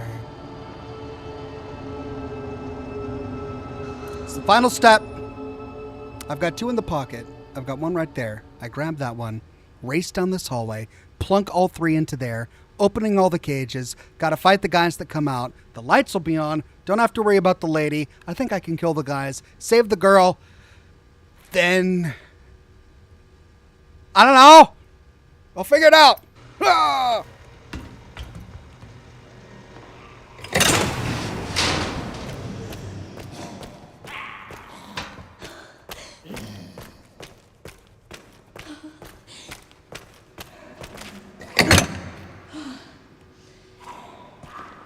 Okay. Okay. Yep.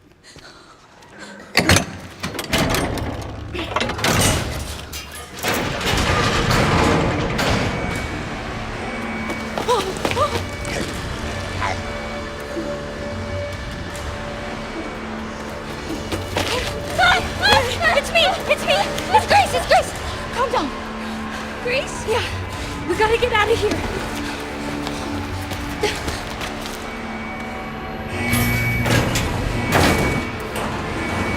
Oh! Okay. Ah! I'm scared. Why is it so loud? It's gonna be okay. Just don't let go. Run away! Come on.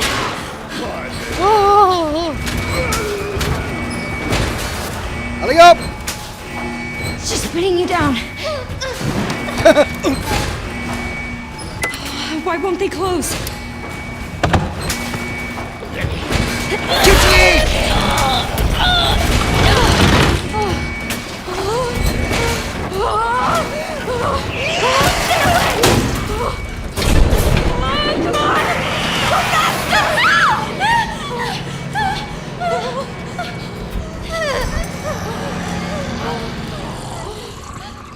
Grace? You alright, kid? Are you hurt? I'm okay. That's good. Good, Emily.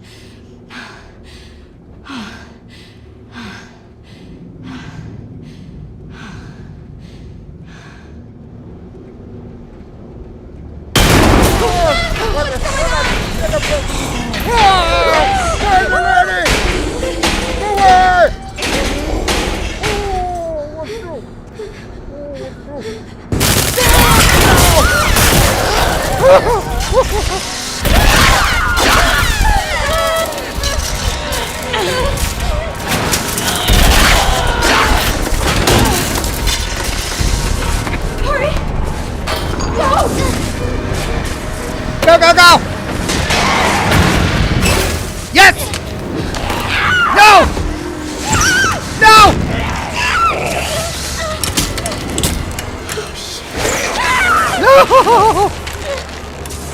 Let's play.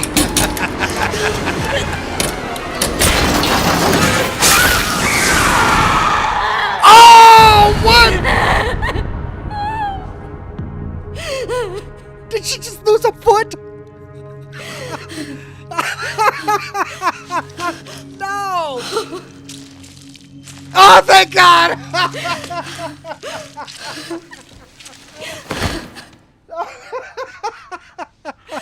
I so thought they were gonna do it. I so thought they were gonna just hack off her foot. I wouldn't be surprised. Leave it to them, man. Grace? You okay? Yeah. Yeah. How about you? You okay? Here, I kept this safe for you. Oh. Thank you.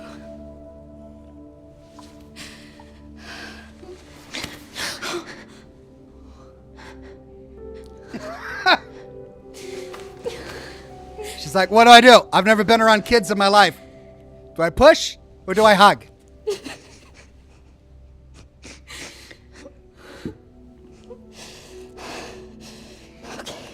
Just so you know, I've been swimming in blood. You can hug me if you want, but you might get stained. Let's go.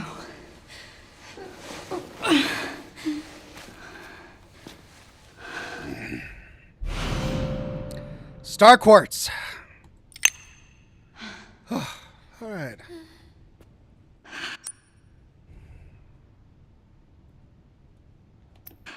Hey, Emily.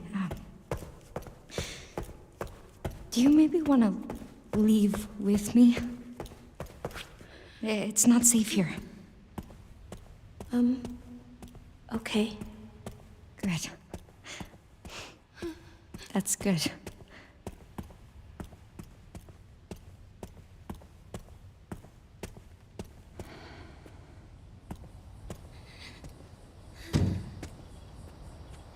Samurai Revan says, Ox, you could pick up the hand, but it's for a much bigger puzzle, so I wouldn't waste the inventory space. I could pick up the hand? Really? I'll take your word for it. Like, I don't want to deal with a big puzzle. Yet again, I like loot. I don't want a big hand in my inventory, but I like loot. Let's go.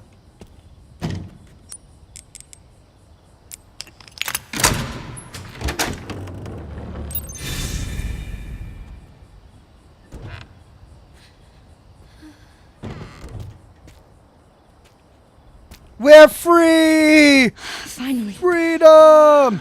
We made it. We did it. Yay. Famous last words. Just looking for loot. Probably a waste of time.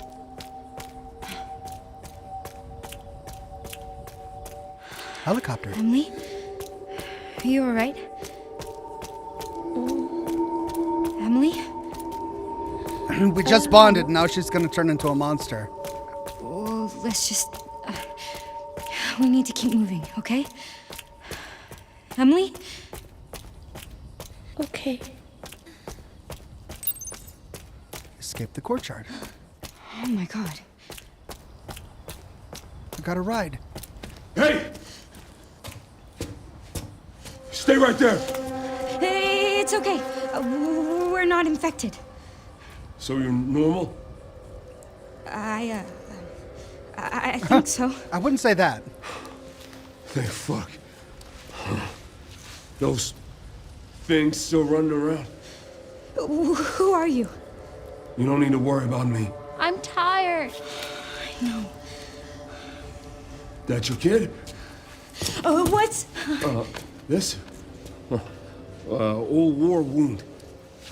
I can't run away even if I wanted to. Can you fly this? Sure can. My bastard boss took the key. You know, I could fly us all out of here. If you go get it for me. It's in there. I'd go myself, but I can't outrun those things, not with this leg. Are you lying to me? What? Have you seen the same shit I've seen? Look, lady, we're out of options here. How much longer do you think any of us can survive? Can I go back to my room now? It's not safe. Hey, we can help each other. I'll protect her. If you get the key, I'll keep her safe. Why is this making me so uneasy?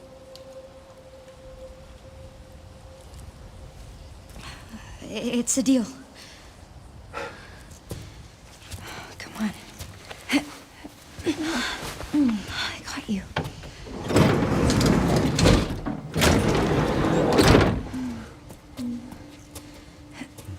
Ready? No. Come on. Gotta strap you in. Oh, I'm Grace, by the way. This is Emily. Harry. Thank you, Harry. No problem. I'll be right back. Mm-hmm.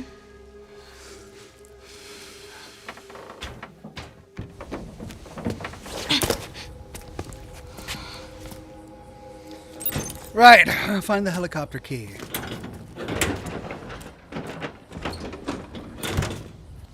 Why does that make me so uneasy?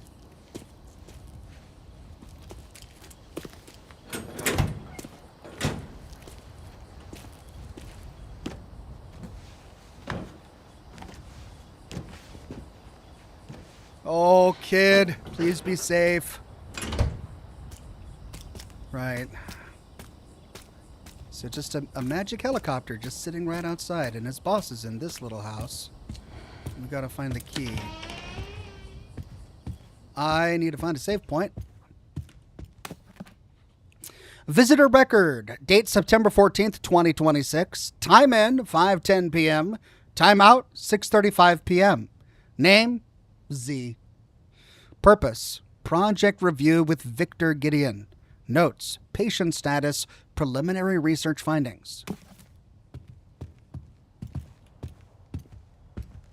Is that it? Or was there more to the... No, that was it. All right. Oh, fella. I need to get a key from you, fella. Yay. Stash, but I can't save. Okay. I've got plenty of blood. I could make some more ammo for my boom, my big boom, my Requiem. Am I going to need it now? Maybe.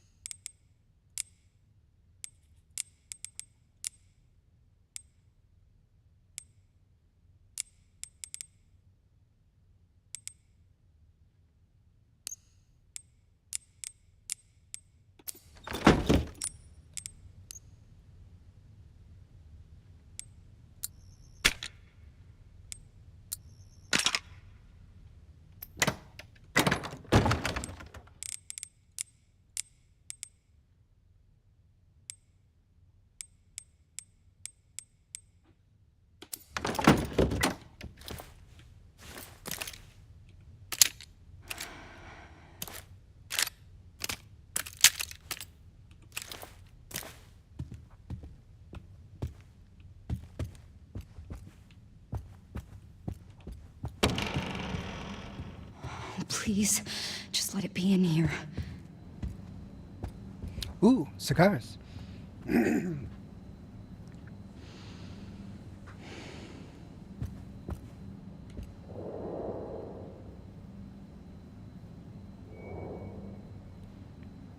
Microscope. Stim pack.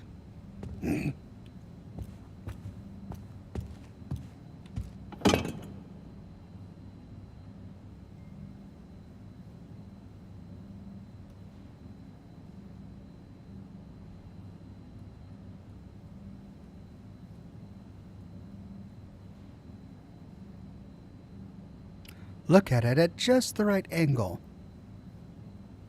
What's the right angle? What angle should I be looking at this at?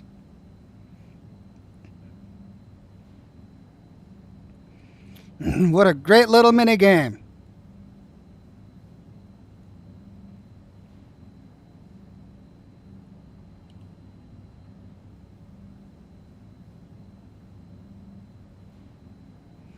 I feel like I've looked everywhere.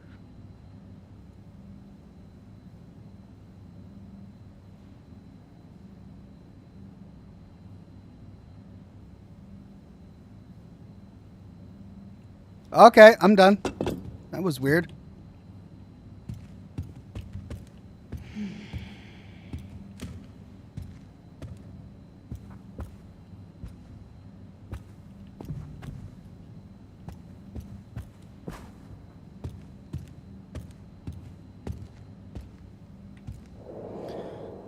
Publications about medicine. Look into the vase and then zoom. Can I zoom?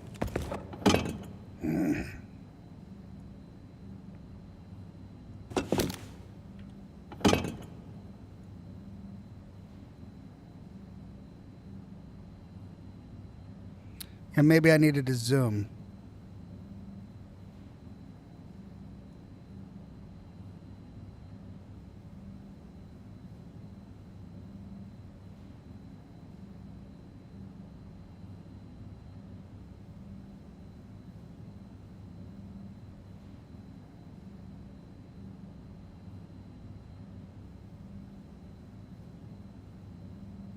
Wow. I am appreciating the art.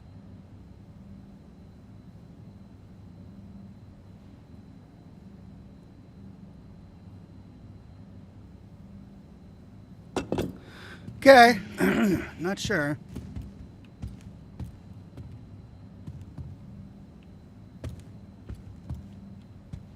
Oh, great. Another one. Hey. Found that.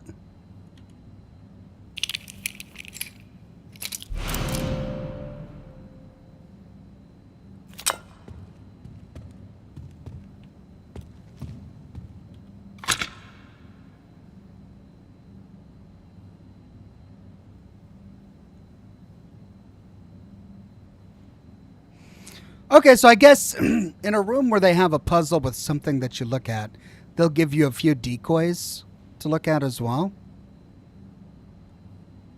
Because I think the vase was a decoy, and I think this is a decoy too.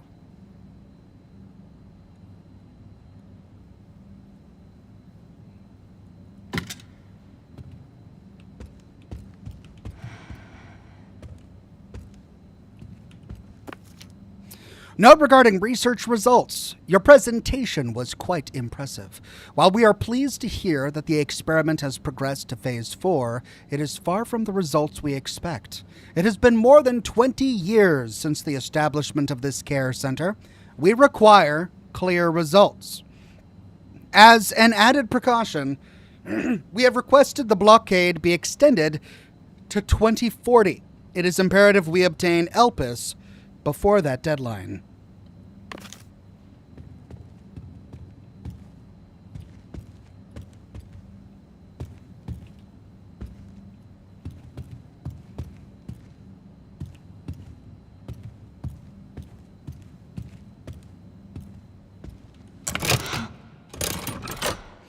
Ah. Really?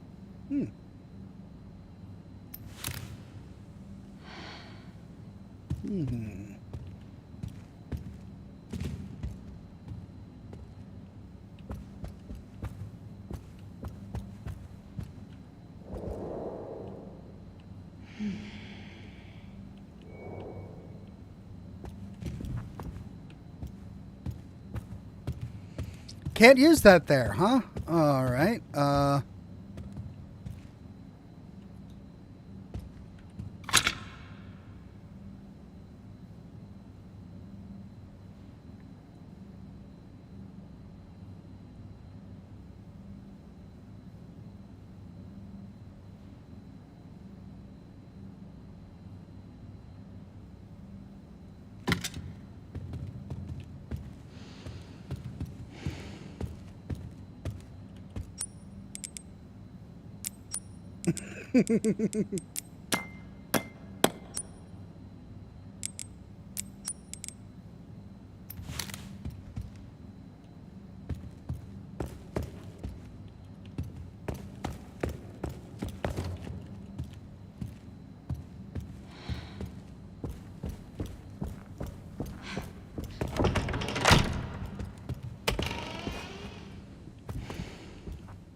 It was all a scam. He's gonna fly off with the kid, won't he?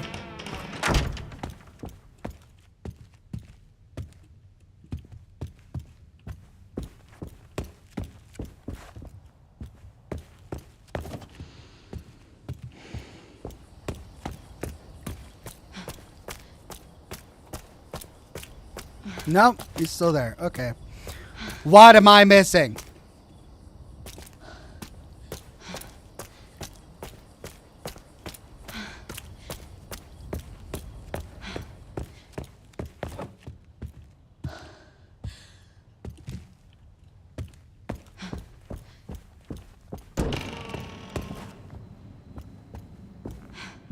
No!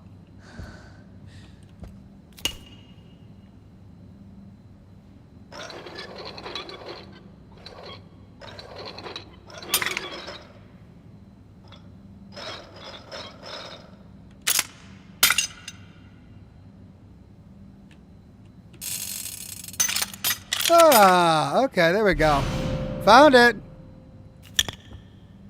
Oh, I see.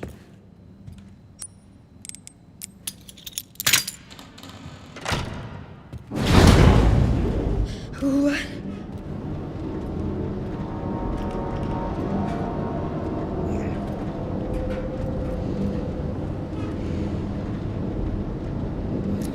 Black Label Mark says two things. Better make an ink ribbon so you can save. And that bottle of wine is from Resident Evil 8 in Castle Dimitrescu. Little Easter egg there.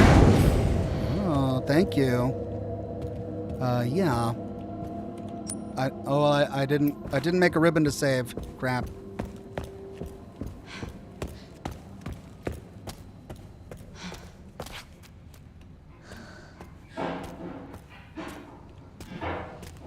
Someone's here.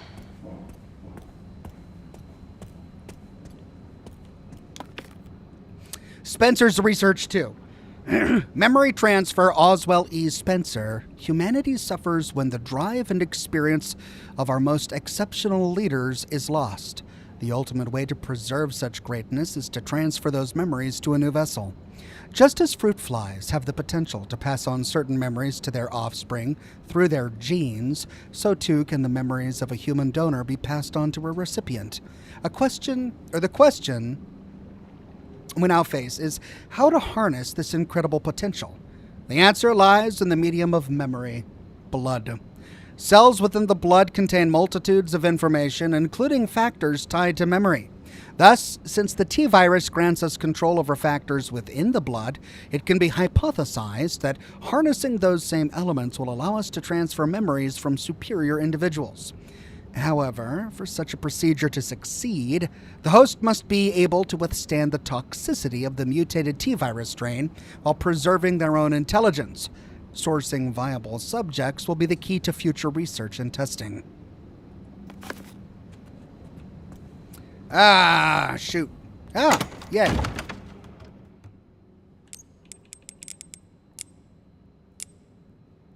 Oh, I don't have enough blood. Crap.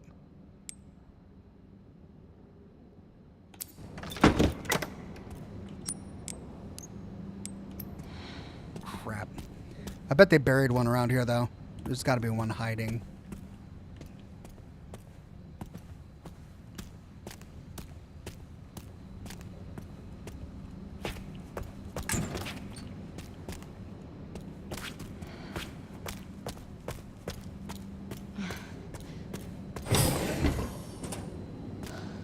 Ooh. Oh. What the hell?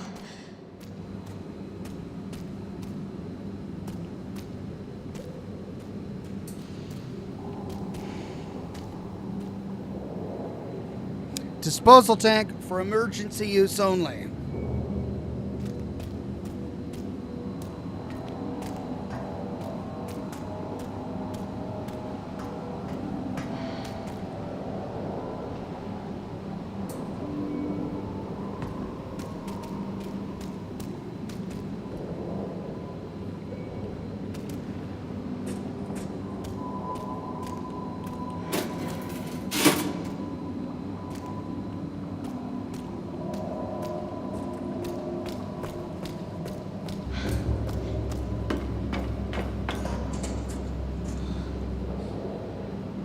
Something is being extracted.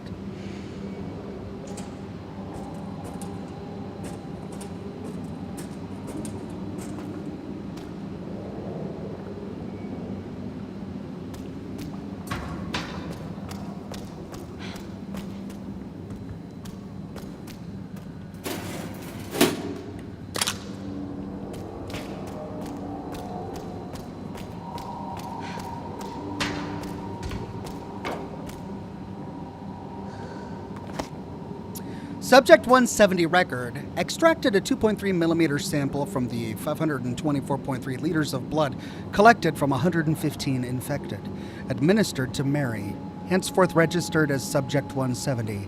Subject 170 exhibited increased physical resilience but failed to fulfill the goal of the experiment.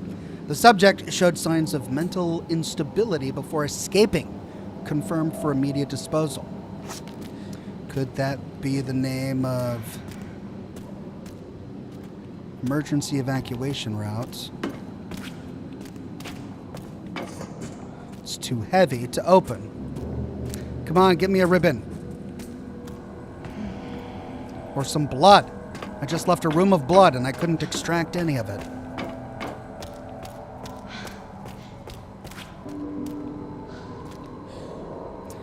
It's empty. Oh. Well, here's a lot of blood.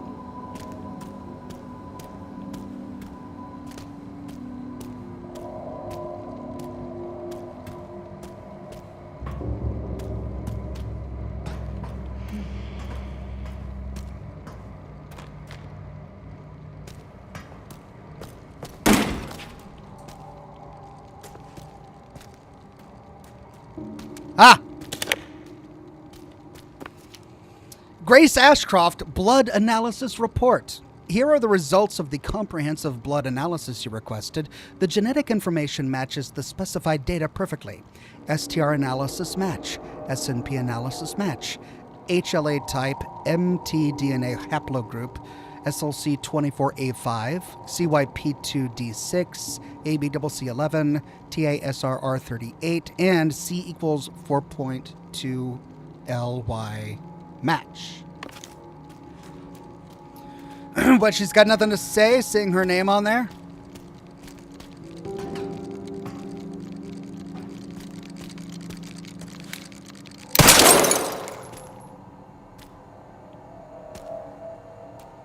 Helicopter key. Found you.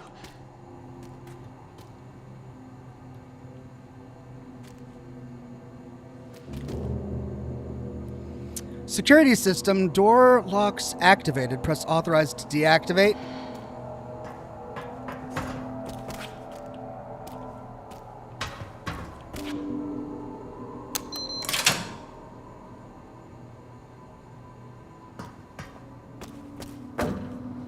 Yes, Zeno, that's correct. All tests have come back positive. I can confirm that she is indeed the one that we've been searching for. If all goes as planned, Elpis will soon be in our hands. Of course. But first I must initiate the protocol. I've done it.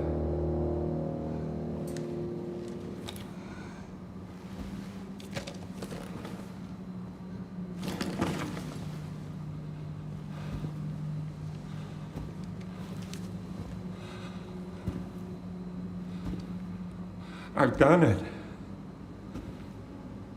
I've done it.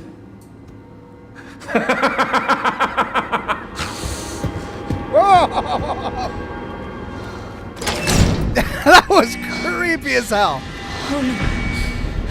The self-destruct protocol has been initiated. All tasks will be done. The self-destruct protocol has been initiated. All tasks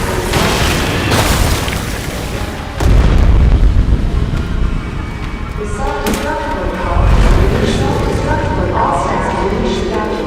Unlocked.